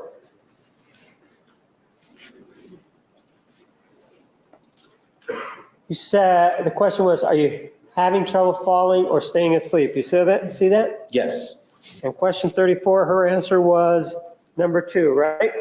yes, Which is 2 to 4 times a week, right? yes, But it doesn't involve any nightmares involving this traumatic event. that's correct. She was asked on part 4, indicate if the problems you rated in part 3 have interfered with any of the following areas.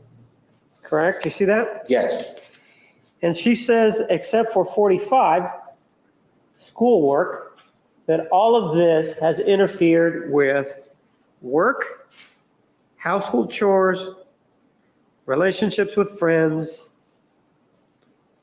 her sex life, right? yes, General satisfaction with life, and overall level of functioning in all areas of her life, right? that's correct. And the event that we're talking about is the killing of Mr. Alexander by these 2 individuals. Well, she was incarcerated at the time. Sir, Overruled. You may answer.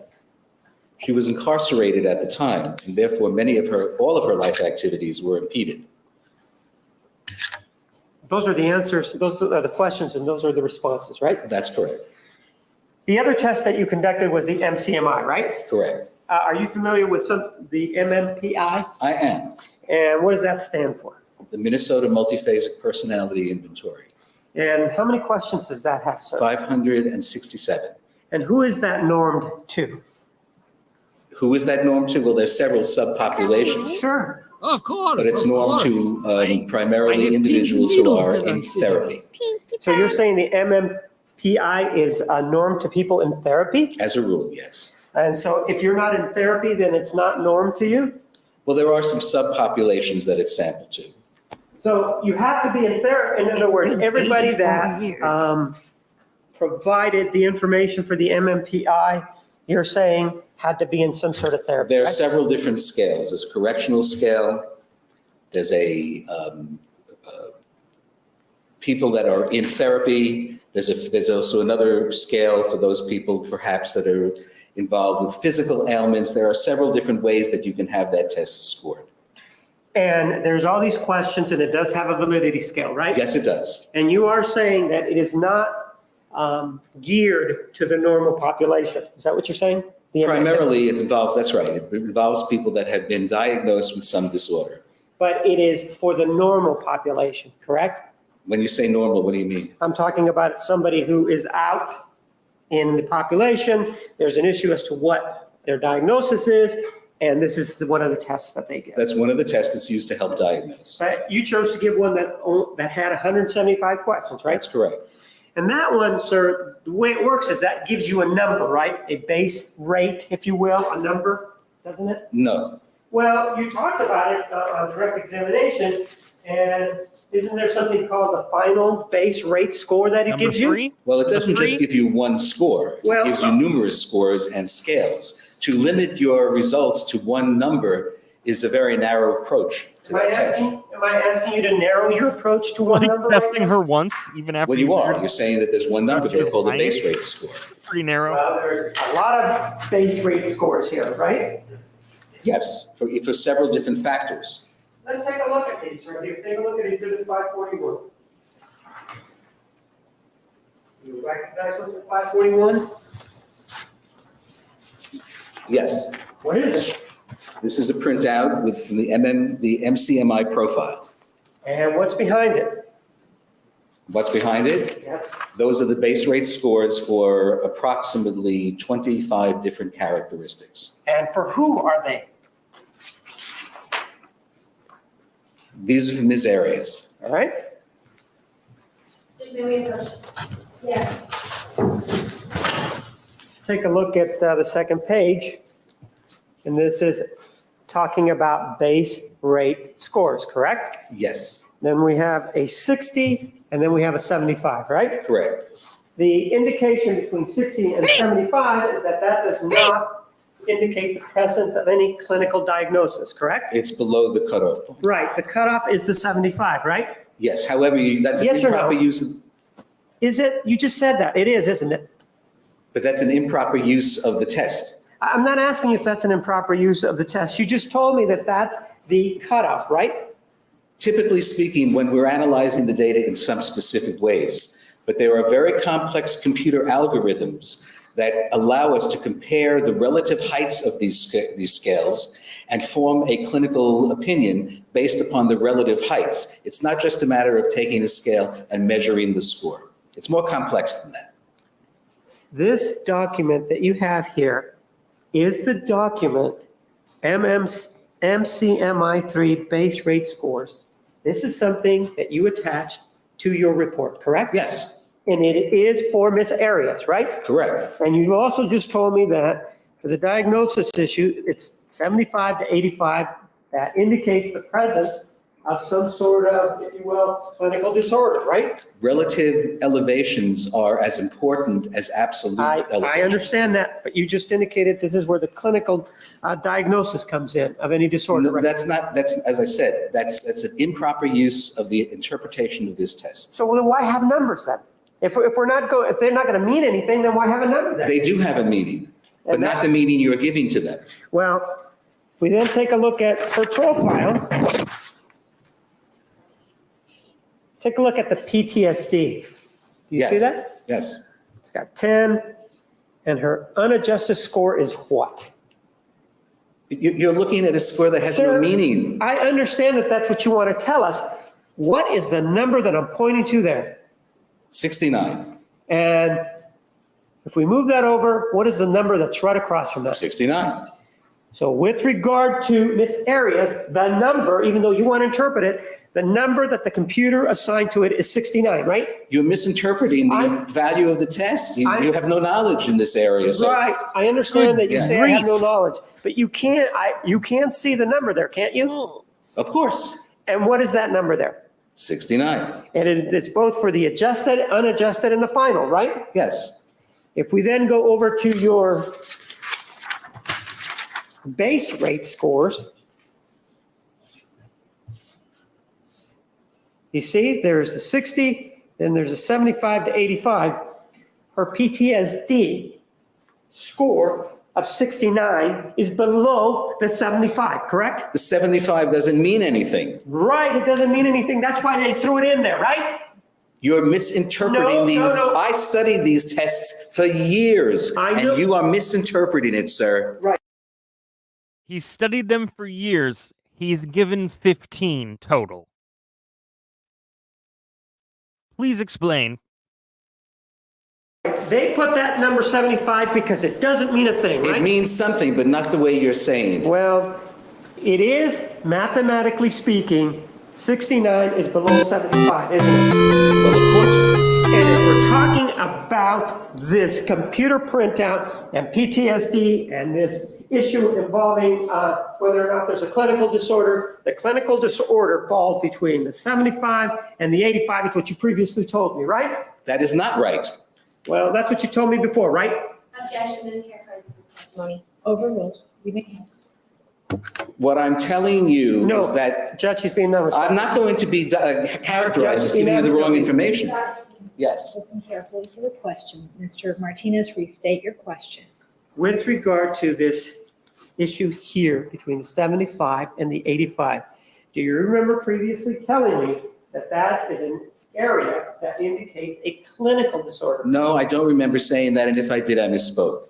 So do you have any problems with your memory because this just happened? No, I do not have problems with my memory, sir. And this MCMI, sir, this actually is a test that is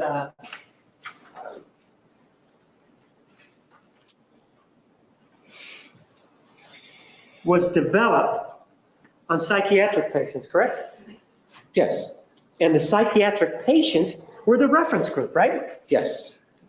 And it was the psychiatric patients that were the reference group rather than individuals drawn from the general population, right? Correct. Whereas for the MMPI, there were individuals from the general population, correct? As well. No, the MMPI is different because that, sir, draws individuals from the general population, not psychiatric patients, right? There are subpopulations that have been validated on the MMPI as well. I know, but the question is this, or isn't it true that the MMPI involves individuals drawn from the general population, whereas this test involves people who are psychiatric patients? Yes, and that's why I use this test. The defendant is not a psychiatric patient, is she? Well, I hypothesized that she had a psychiatric condition, and therefore I felt this test was much more appropriate for her to confirm a hypothesis that I had made based upon my analysis of all the other information that I had a chance to review. And this test, sir, measures or indicates the person who's taking this test, they're standing on the scales as compared only with other psychiatric patients, right? Yes. Not with the general population. There are actually several different validated groups for the MCMI, but this particular one was validated on psychiatric. Right, and so what we're doing here is we're comparing her answers, if you will, to those of psychiatric patients, right? Yes. This scoring system here does not allow for her scores to be interpreted according to a criterion of normality that would be important to assess in a court case, right? I was comparing her diagnosis. Yes or no? Could you repeat your question, please? Isn't it true that this instrument, the one that you gave her, the MCMI, does not allow for a defendant or the client score to be interpreted according to a criterion of normality that may be important, maybe an important factor to assess in a court case? Well, that's correct by itself. That's true. Right. It's saying basically that this is not something that is set up to be used in a court case. No, that's not what it says. Well, it does say this instrument does not allow for a client's or a defendant's score to be interpreted according to a criterion of normality that might be an important factor to assess in a court case. Yes or no? That's what it says. And what are you reading from, sir? And sir, I asked the questions. Do you understand that? Yes. Okay. The base rate that we've talked about, and that's what we're talking about here. Yes. You see that?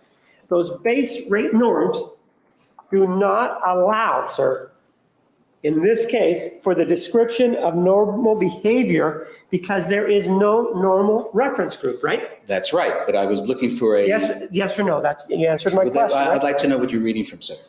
Looks like that could refresh my memory. And sir, with regard to this test, Your Honor, can we have the state disclose to the witness so that he understands? He's directly quoting from an article, and it's maybe quoted out of text without the doctor knowing exactly what he's talking about. Is it All right, Time we're Magazine going to article? take the noon recess at this time. Ladies and gentlemen, please be back in the designated area 125. Please remember the admonition used. Please approach. sir, what date did you administer the MCMI?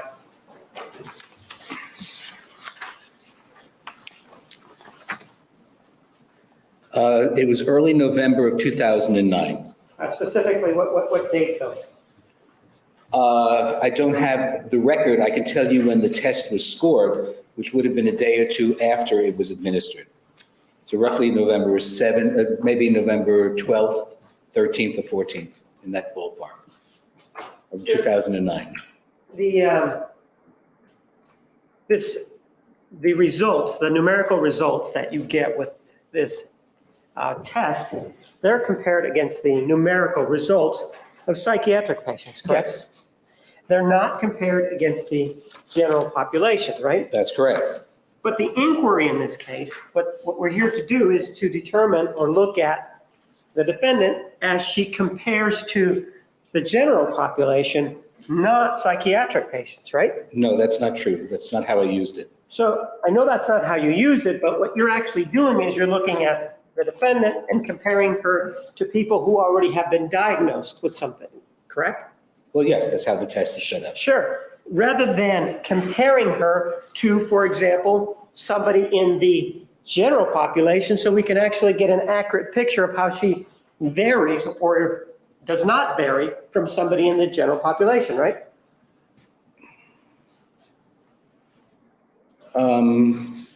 I'm not sure of what you mean. Could you please clarify that for me, and I'll be happy to answer.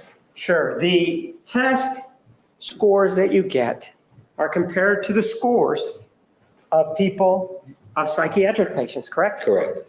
They are not compared to the test of somebody in the general population, That's true. right? Yes. So basically what you're doing is you're comparing the scores of the defendant to somebody who's already sick, for lack of a better term, right? For lack of a better term. Sure. And with regard to the inquiry that we have here, don't you agree that it would be much more valid to have her tests compared to somebody in the general population who doesn't have these issues, so we can see if she deviates or she doesn't deviate? No, that's not how I use the test. I know that's not how you use the test, but that's not my question. My question is, don't you think that a more valid approach would have been to compare or conduct a test that compares her to the general population to see if she varies or if she doesn't vary? No, I don't think that would have been better. The test that you gave her, you said it was in November of what year? 2009. And so if we take a look at Exhibit 534, this is the PDS, this is after that, right? It must be, yes. Well, is it or isn't it? Well, that's a different date, so it's after that, yes. So in other words, the MCMI was conducted before, correct? That's correct. And so if it's conducted before, this is still when the defendant is adhering to the view or telling people, you specifically, that two individuals came in and they're the individuals that were responsible for killing Mr. Alexander, correct? Correct. You did indicate that in this particular test, the MCMI, that there are validity scales, right? Correct. Those validity scales, for whatever reason, even though she was talking about one story involving two people, now she changed her story to something else.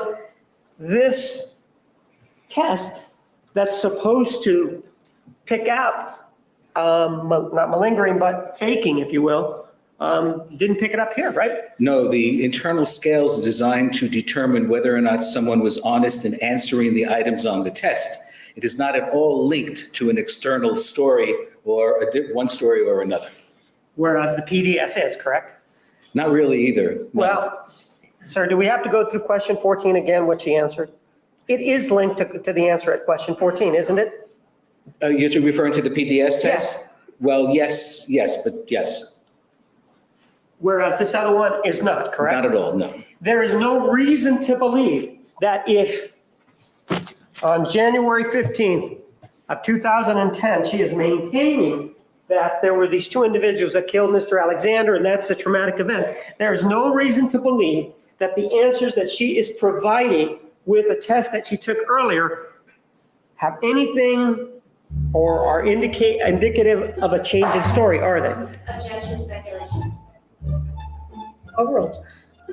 The results of the MCMI do not reflect whether someone is telling one story or another. What it does reflect is the internal state of the individual. She experienced the trauma, even though she was telling a story that was different from what actually happened.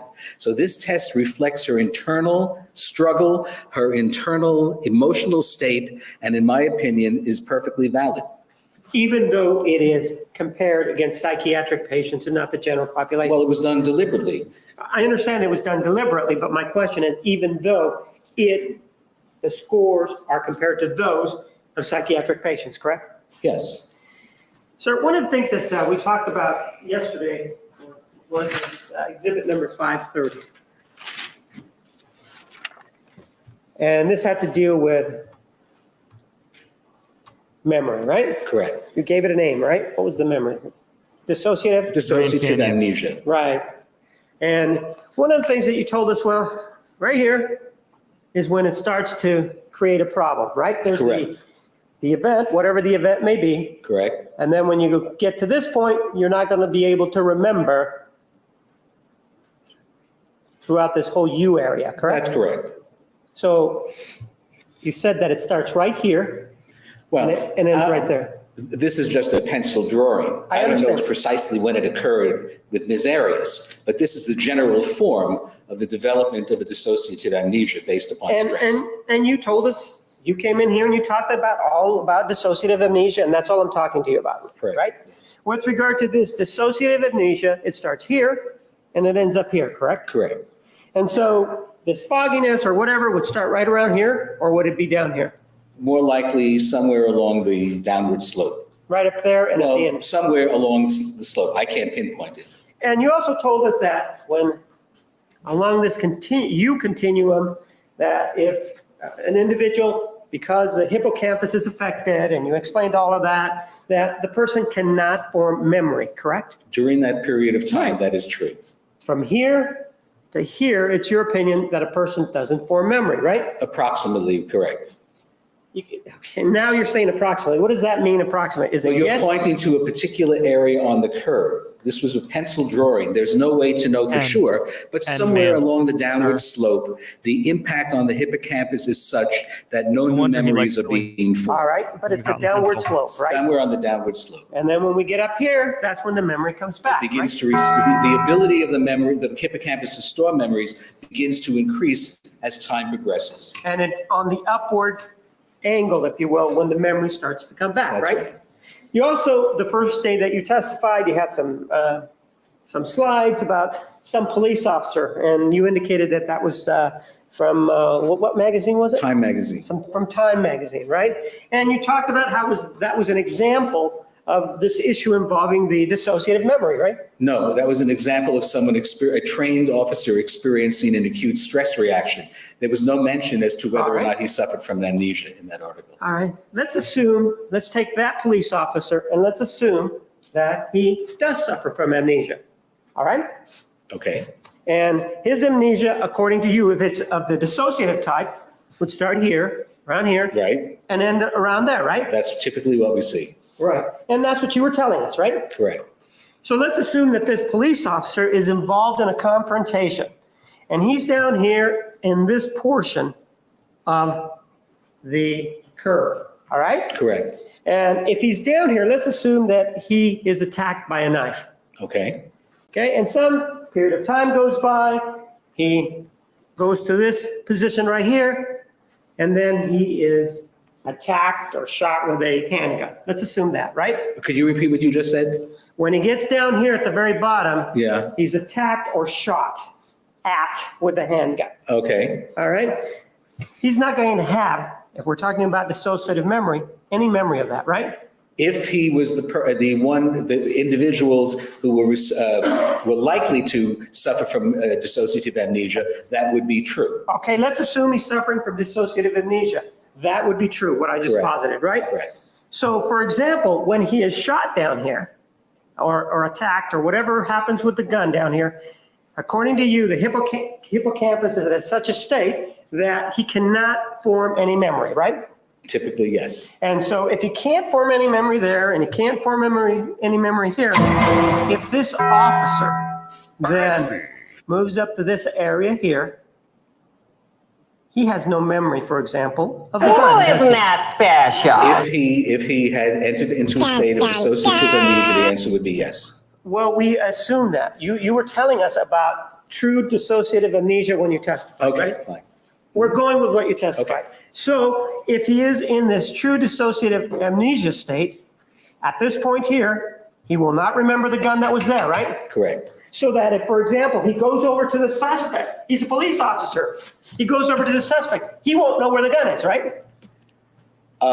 He would not have the conscious ability to go over to the suspect if he was in a true state of acute stress. All right, but you're saying he couldn't even walk over, he could, the fact that you have this lack of memory doesn't mean you fall down, right? Oh, no, not at all. He can ambulate, right? He could ambulate, Sure, yes. so if he ambulates over to the suspect, he's not going to know where the gun is because he has no memory of it, right? That's possible. No, not that's possible. Isn't that what you told us yesterday? If it's true dissociative amnesia, that he wouldn't? He wouldn't have, okay, if it was true dissociative Sure. amnesia, he would not have a memory of where the gun was. Right, and that's what you were telling us yesterday. Yes. And the same is true for the knife.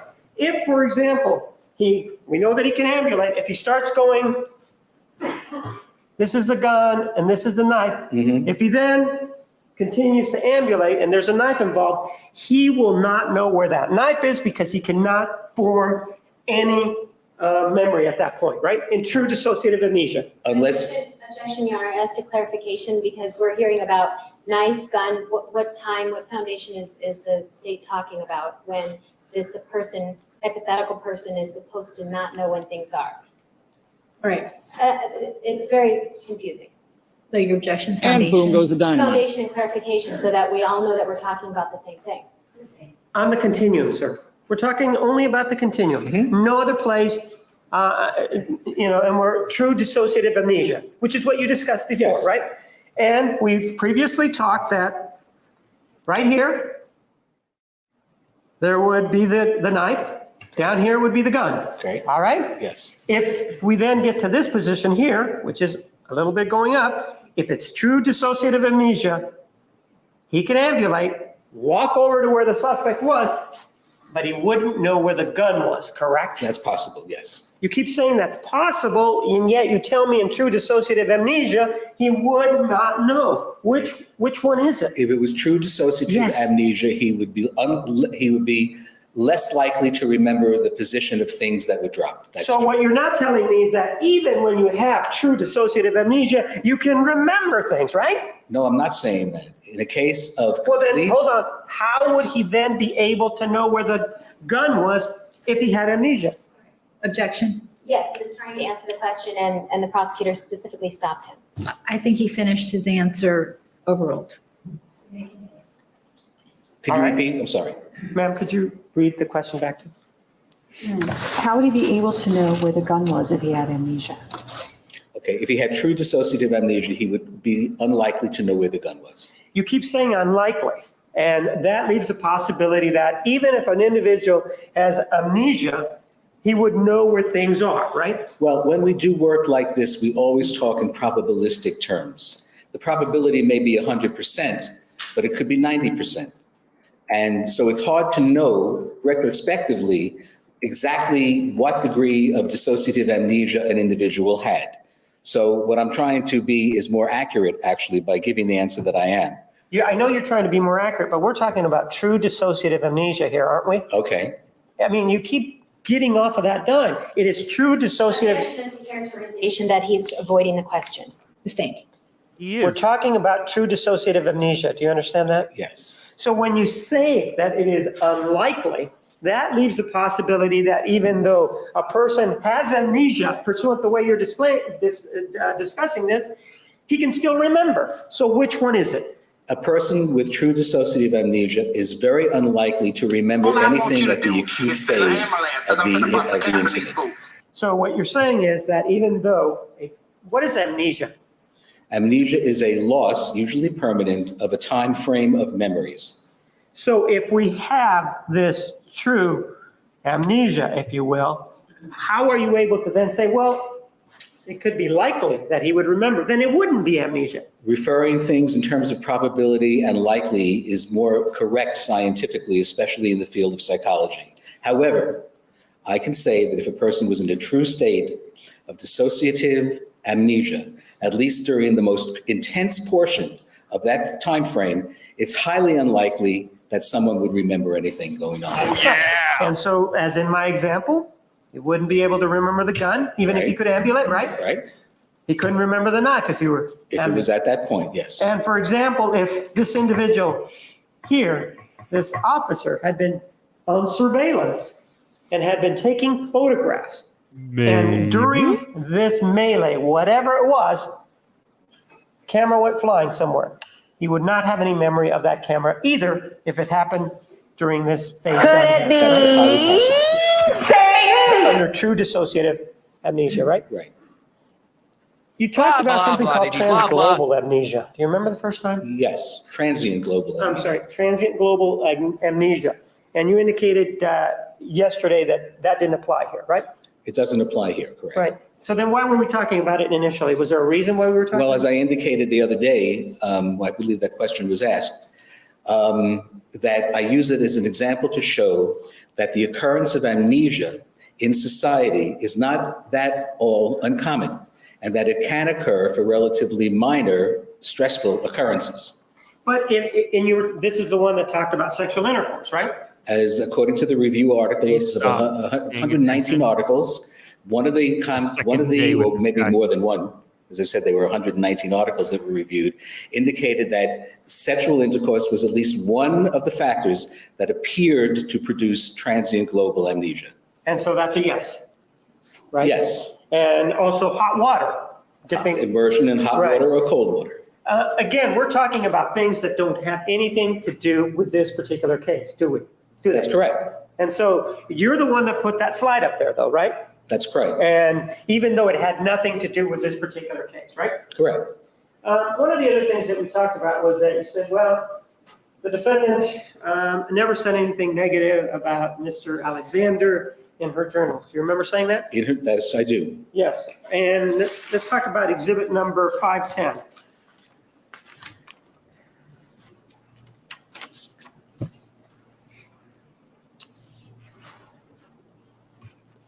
It says here, if Travis found out, he'd get upset, but I will not stand for him saying anything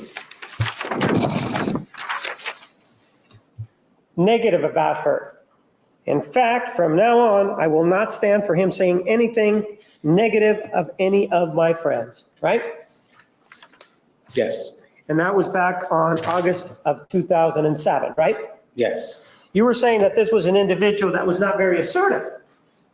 No, she was not very assertive. Right. You saw her in what, 2009 and 2010 is when you began to see her, right? Correct. You're saying that that individual that you saw in 2009 and 2010, even though she wrote that back in 2007, was not very assertive.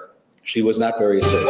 So the fact that she said, I will not stand for him saying anything negative about any of my friends, that doesn't mean that she's assertive. No, it does not. So in spite of the fact that the language indicates otherwise, you're going to take issue with that, even though it does indicate otherwise. You were indicating, are you referring to this as an example of her saying something negative about Mr. Alexander?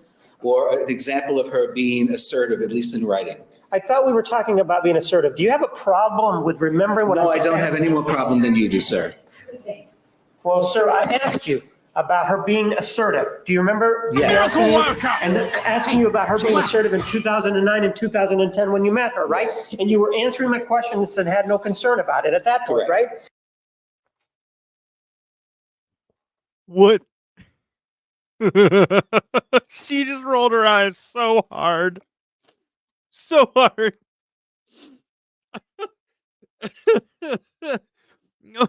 Oh my God. I have almost welcome. Oh yeah. Good timing. Please watch Jodi Arias' face and her eyeballs. No, I don't have any more problem than you do, sir. Well, sir, I asked you about her being assertive. Do you remember me Yes. asking you about her being assertive in 2009 and 2010 when you met her, right? Yes. And you were answering my questions and had no Oh my gosh. What is going on? concern about it at that point, Correct. right? And so then when I posed this to you, this exhibit number 510, all of a sudden you're saying that you don't understand. I didn't say I didn't understand. Well, my question to you is, even though this is written down, you're saying, got don't about believe it's 30 written minutes. down, because you're saying she wasn't assertive, even though this indicates that she is assertive. That's a compound question and mischaracterizing his testimony. Jimmy, answer. Assertiveness is a characteristic of behavior. And one of the primary characteristics is being to say something and act something out and hold your ground and say what's on your mind in a non-aggressive manner, but rather to get your point across. The mere fact that she wrote down she's not going to stand for it anymore is nothing more than her writings. It is not an example of behavioral assertiveness. But you're speculating that she didn't say it to him, aren't you? Okay. Writing something down is not an indication of behavior. But taking a test and writing answers down is an example. Writing down that you're not going to take it anymore is not an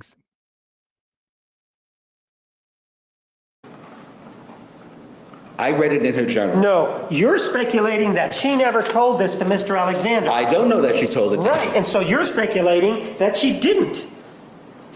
Right. So you don't know if she did or not then, right?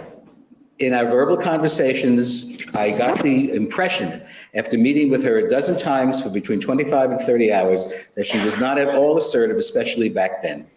That's her telling you this, right?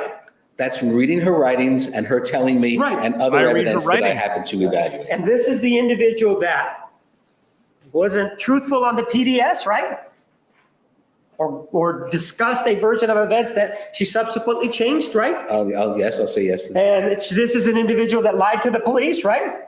Correct, This is an individual that called Mr. Alexander after she killed him, right? correct. This is an individual that lied to her friends, right?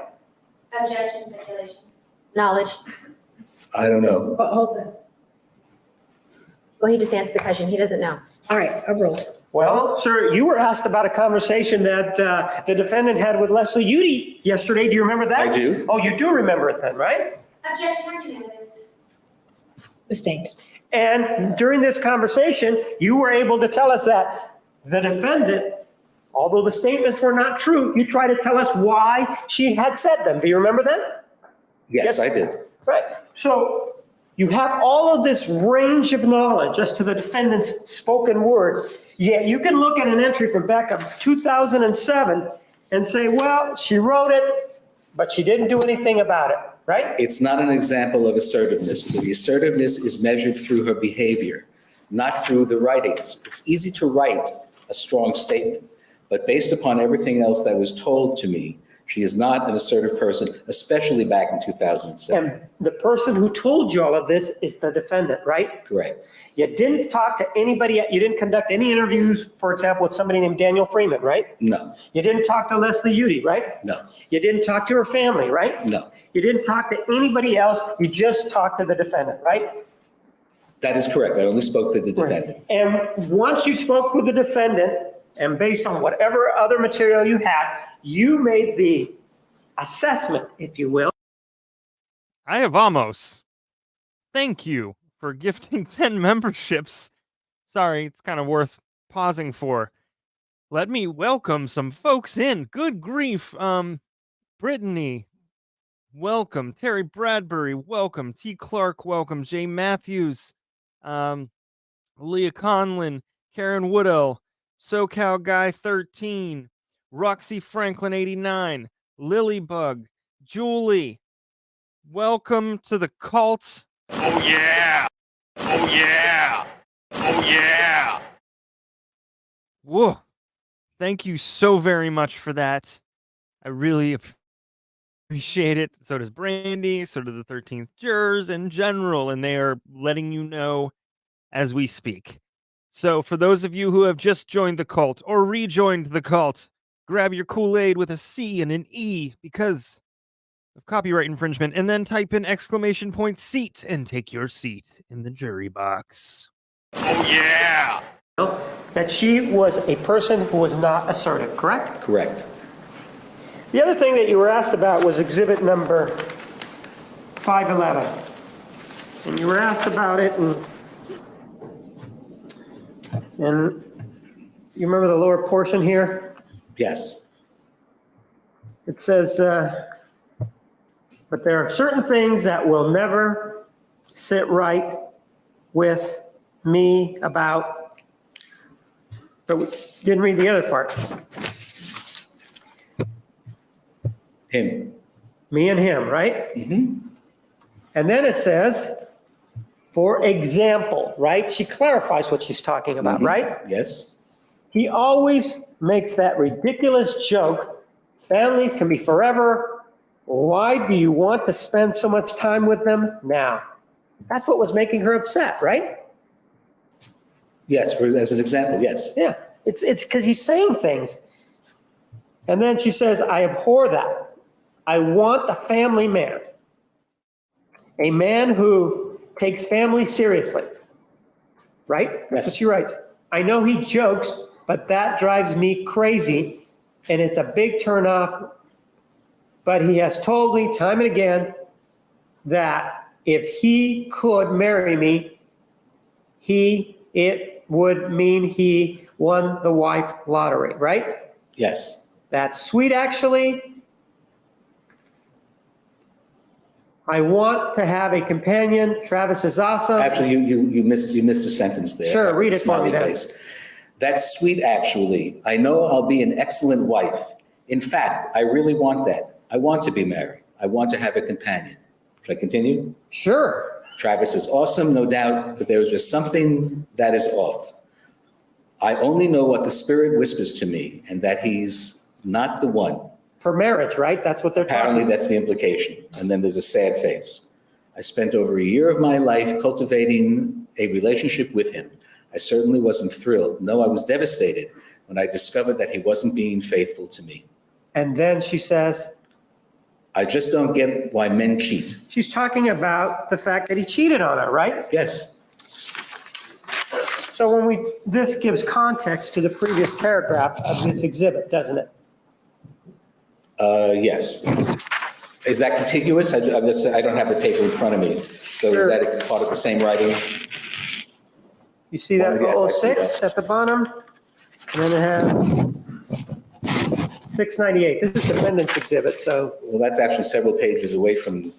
well, all I'm showing you is something that you see for identification and admission defendant. So that's all I'm pointing out. Okay, that's fine.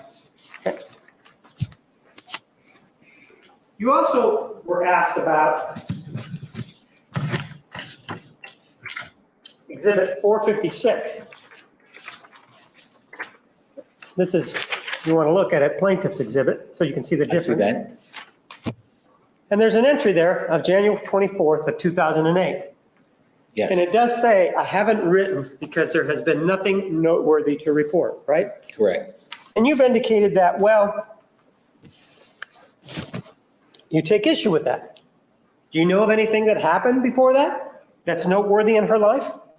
Well, what was the date on that? January 24th, 2008. Not What- offhand. I have to refresh myself. No, just as you're sitting here, anything noteworthy before January 24th of 2008? The witness is asking to refresh his recollection with regard to specific dates. May he do so? No, he's asking to look at his notes. I'm asking him not to. I'm asking him what he knows independently. That's what we're- Then I don't remember something All right, specific. I'm sorry. sir, there's an objection. Please wait to respond. Objection overruled. You may answer the question. I don't recall specifically. I would like to have access to some paperwork so I could refresh my memory. There is a point, or you did testify something involving an incident where the defendant claimed that Mr. Alexander was masturbating to what? Okay, Pictures? I think that was the 22nd now. Okay, so it's the 22nd of 2008, right? Yes. Judge, Well, I'm going to object to this because he hasn't been allowed to refresh his recollection with regard to specific dates. These dates are not necessarily important to Dr. Samuel, so he would like to refresh. I'm going to his object to the recollection. speaking nature of this. Approach, please, counsel. So, what time did she tell Jeez. you that this incident took place? Well, sometime in, I think, 2008, but I don't remember the exact date. Okay, I understand that you're saying now that you don't remember the exact date. I'm asking for time. What time did she tell you that she I have saw almost- this? 10 more memberships. Good grief. Thank you. Welcome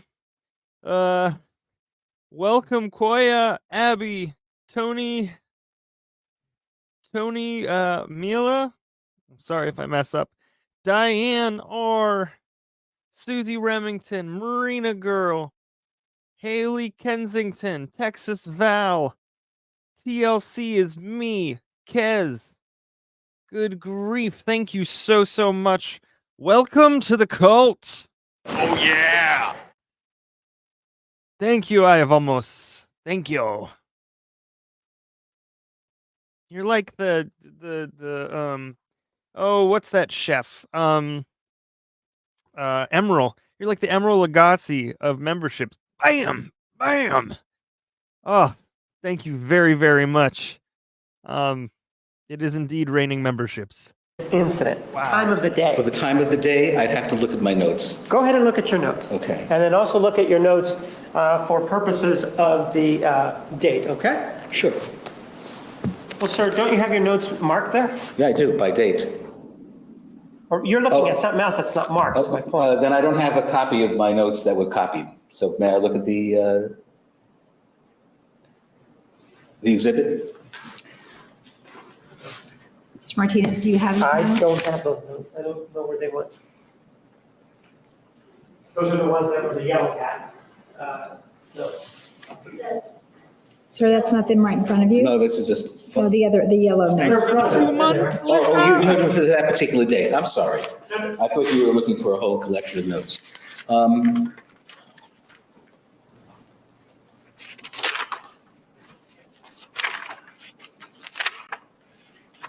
These notes don't involve the masturbation, if that's what you're referring to. They don't involve that particular episode? No. All right, if you have your notes somewhere else, go ahead and pull them out and we can have them marked as exhibits. Okay, I'm still looking for it in my Sure, notes. take your time. They're not indexed according to subject.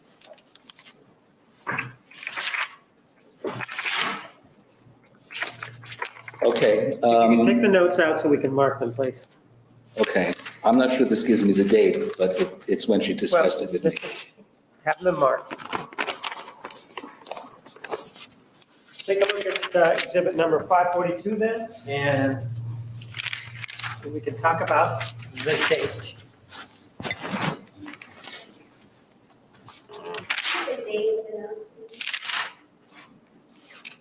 The date of the notes.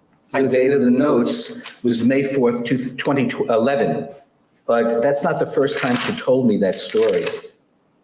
Well, why don't we do that, sir? Okay. Let's go through that exhibit first. Sure. And see if that refreshes your recollection as to a date. See if you mention any date there. There's no date here to reference Okay. that. Then you said that you have other notes. Go ahead and look and see if you can find the other notes to see if the other notes have a date on them. Right.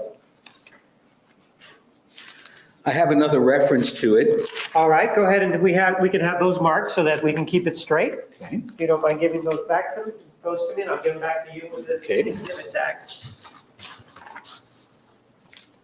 This is exhibit 543. And you indicate that you have a reference here to that particular alleged incident. Yes. Why don't you review it and tell me whether or not there's a date on it? There is no date on that, So of the incident. no date is indicated in either of your notes, correct? Correct. And you had told us before that you do not tape record, correct? Correct. So that all the information with regards to your speaking with her would be in the notes, right? Correct. Objection, Judge, can you approach? Yes. Hold on, sir. One moment. You may continue. Okay. It appears that you're looking somewhere else. I'm looking here, yes, at some other notes that I have. This occurred at the time. Let me just do it this way. I just want to know if in anything like the yellow pad that you have there. Or I don't have the date, no. On anything like that, correct? Correct. Sir, one of the things that you told us with regard to this case was that you believe that the defendant, I'll read it, falls under the criteria of A1, A2, B3, C3, C6, and D3. And her scores on the post-traumatic disorder scale confirm the presence of PTSD, and the elevated scales on the anxiety and PTSD scales of the MCMI-3 support this as well, correct? Correct. That is your conclusion, right? Yes. And you said that you arrived at that conclusion using your DSM, correct? Correct. And that's that reddish book that you have there? Yes. What's the date of publication on that book? 2000, I believe. 2000? I think so, yes. Sir, one of the things that you also testified to was that every 10 years, the academy or whoever it is or committee that is involved in this gets together and then they publish a new book, don't they? That's correct. You have not purchased the new book that would be available in 2010, correct? It wasn't released then. It hasn't been released yet. It should be available within 6 months. Are you familiar with something known as DSM-4TR? Yes. That's something that was published subsequent to that, right? Yes, and I have an abbreviated copy here. I know you have an abbreviated copy, but that's something that has been published since that, and it addresses these same issues, correct? Right. And TR. And that's the most current book, if you will, on these issues, these diagnostic issues, right? They're virtually identical. I know you say they're virtually identical, but that's the newer version, correct? That's the newer version. And, but you did say that she falls on the criteria because when we talked, there was a lot of letters and numbers, but you said that she falls under the criteria of A1, correct? That's correct. A2, right? Yes. B3? Well, let me double check here. Here, let me mark it so that you can take a look at it. Okay. Take a look at this exhibit 544. Yes. So we're at B3. What's the next section that you cite there? Judge, I'm sorry, but with regard to this specific exhibit, it's not a complete exhibit of his report made, Dr. Singh. This is a speaking objection, Judge. Please. Sir, you have your report there, right? I have my report. And All I right, also, so is that a yes? that I have my report, yes. And so it's B3, and after that, it's what? That's correct. Well, C3, right? in my report, there was an error. There was an I'm not omission. asking you if there was an error, am I? Am I not asking you to just tell me what's after B3? I will tell you what that is.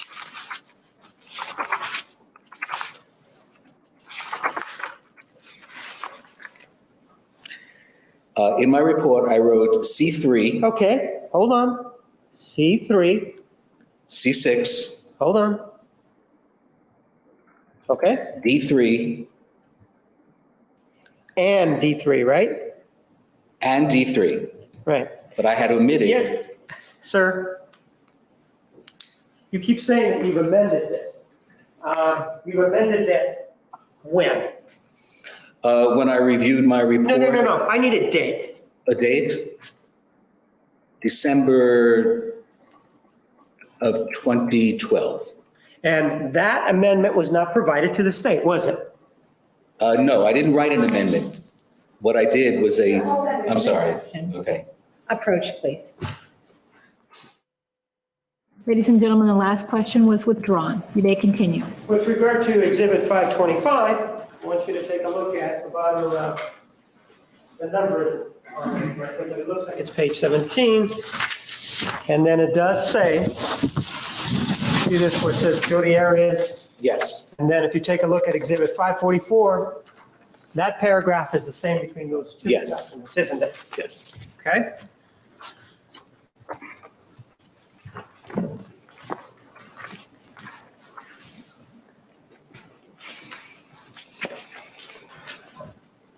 And sir, you did indicate that you are familiar with the guidelines that are set out in the DSM to reach a diagnosis of PTSD, right? That's correct. And I'm going to have mark this as an exhibit.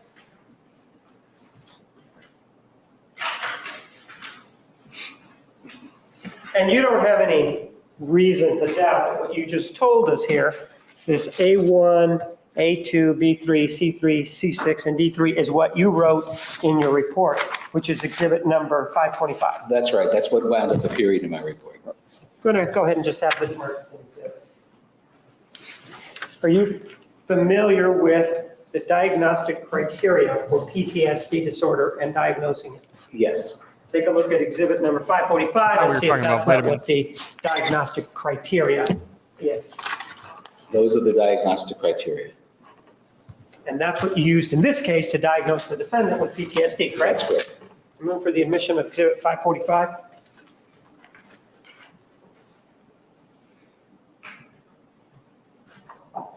Objection, Your Honor, may we approach? You may. Take a look at exhibit number 545. And I want you to take a look at it, specifically the C section and the highlighted section. Yes. Read that slowly for me, please. Right. As I indicated earlier. No, sir, I'm asking you to read. Persistent avoidance of Hold on, slowly, please. Persistent avoidance of stimuli associated with the trauma and numbing of general responsiveness not present before the trauma, as indicated by 3 or more of the following. All right, it requires under C that you find 3 or more of the following, right? Yes, Under the section C, right? that's correct. You just told me that Under section C, you only found 2, right? No, I No, omitted, sir. I found 3. I omitted to type Judge, one of them in. I would move then in for admission of Exhibit 544. Objection, Your Honor, hearsay. You're saying it's not a complete record. Counsel approach. You may continue. Take a look at Exhibit 544. This is it right here. That's a true and accurate written reproduction of what's in your report, Exhibit 525, as to your findings in this case involving post-traumatic stress disorder. That's correct. It includes specifically the sections that you found, correct? Yes. Which are the ones that are up on the screen. And these are the ones that you submitted as part of your written report, correct? That is correct. All right. Move for the admission of Exhibit 544. I still object, Judge.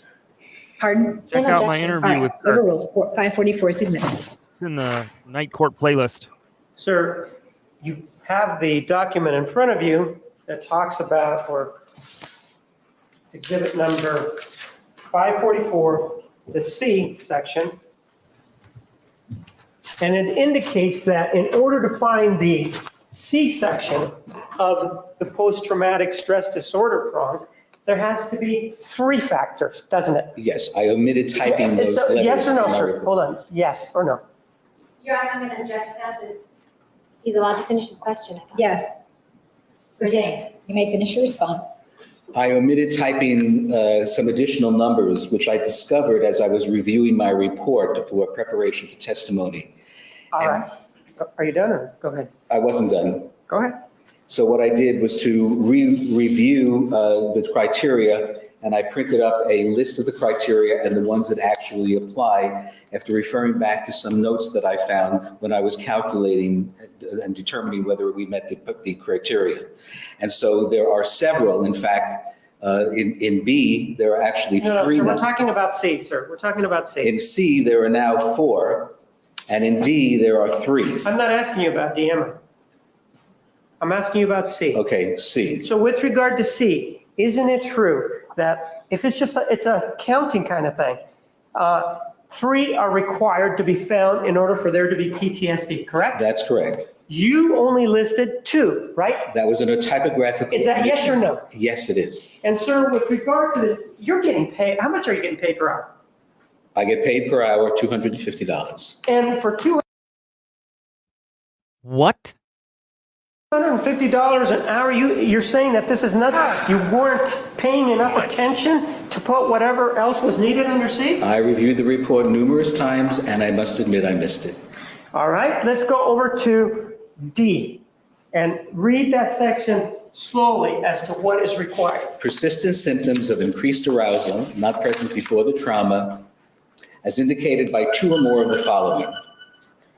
And so that one does call for 2 or more, correct? That's correct. In exhibit number 544, you only listed 1, correct? Again, an omission of 2 of the criteria. I understand that it's an omission, but if we just take a look at your report, which you said that you reviewed over and over again, right? And you reviewed it for accuracy, right? Correct. If we just take a look at your report, just the report, and just what you have listed, that does not fit the diagnosis for PTSD or post-traumatic stress disorder, right? Correct. I don't have anything else. Oh man, good timing, Juan. Good timing, right on the button. Before we go, I want to read something to you, something I found on Psychology Today, and it was written by Dale Archer, MD, and he's a board-certified psychiatrist and distinguished fellow of the APA. And he founded the Institute for Neuropsychiatry, known as Archer Outpatient Services, a clinic that staffs 17 providers who treat virtually all mental health issues. And he has worked as a prison psychiatrist, served as an expert witness in hundreds of criminal court cases, and was the corporate medical director for an addiction treatment group. He's the founder of LCMH Psychiatric Program, which now bears his name as the Archer Institute. In other words, He knows what's going on. So here's what he writes. And this article, again, is from Psychology Today.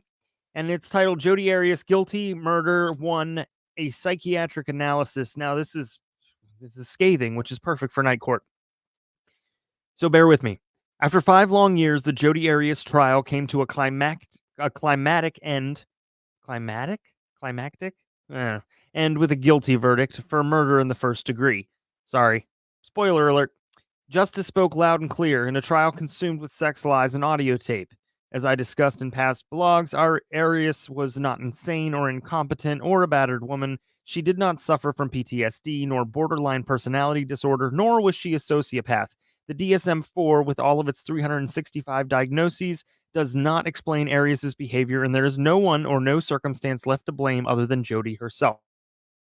As much as we want to place her in a nice psychiatric diagnostic box, complete with a bow on top, it just doesn't work. The DSM system was never designed to explain criminal behavior, and for all the experts, in quotations, using it, you are just plain misguided. Here's the simple analysis. Arias was a spoiled, selfish brat, unable to handle Alexander's rejection. She, like many in this day and age, wanted what she wanted now, and didn't care what it took to get it. When she finally realized Travis would never be hers, she calmly decided, well, if I can't have him, then nobody else will either, and planned his death. Typically, this disorder or that disorder is not the reason for an evil act. It's much simpler than that. Greed, jealousy, anger, obsession, revenge. These base human emotions still explain so much about bad human behavior, and these are not part of DSM 1, 2, 3, or 4, or the soon-to-be-released 5. Sometimes a person is just plain evil, and that is not a mental health diagnosis. Arias has gotten away with bad behavior all her life, and is now being held accountable, maybe for the first time ever. While one would think that the severity of the verdict would have her doing a bit of soul-searching and self-contemplation, she remains defiant. She just doesn't get it. Minutes after her conviction, Arias was heard yelling at her attorneys. Soon after that, unbelievably, she was in front of a KSAZ Phoenix camera and gave an exclusive interview. Even now, Arias shows no remorse for taking a life. Not once has she said, I'm sorry. In regards to his family, she said, quote, I hope Travis's family remembers their brother the way they want to, giving the impression only she knows who he really was.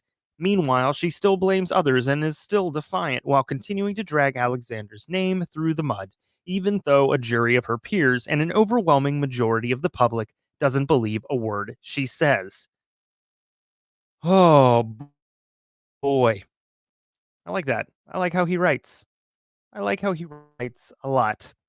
So preach, good sir, preach. Thank you all so much. I have almost thank you for the 20 memberships that you gifted tonight. I appreciate it for all of you and your support for showing, just being here, participating in the chat, being positive, being open, being funny. Thank you. You all are why I do what I do, and why I'm apparently probably blurry right now. That being said, well, I already said it. Thank you. Thank you very much. Take care of yourself. Take care of your family and friends. Don't forget to smile. As Pantoufle says, don't let anybody dull your sparkle. And shine on, you crazy diamonds. Good night, everybody.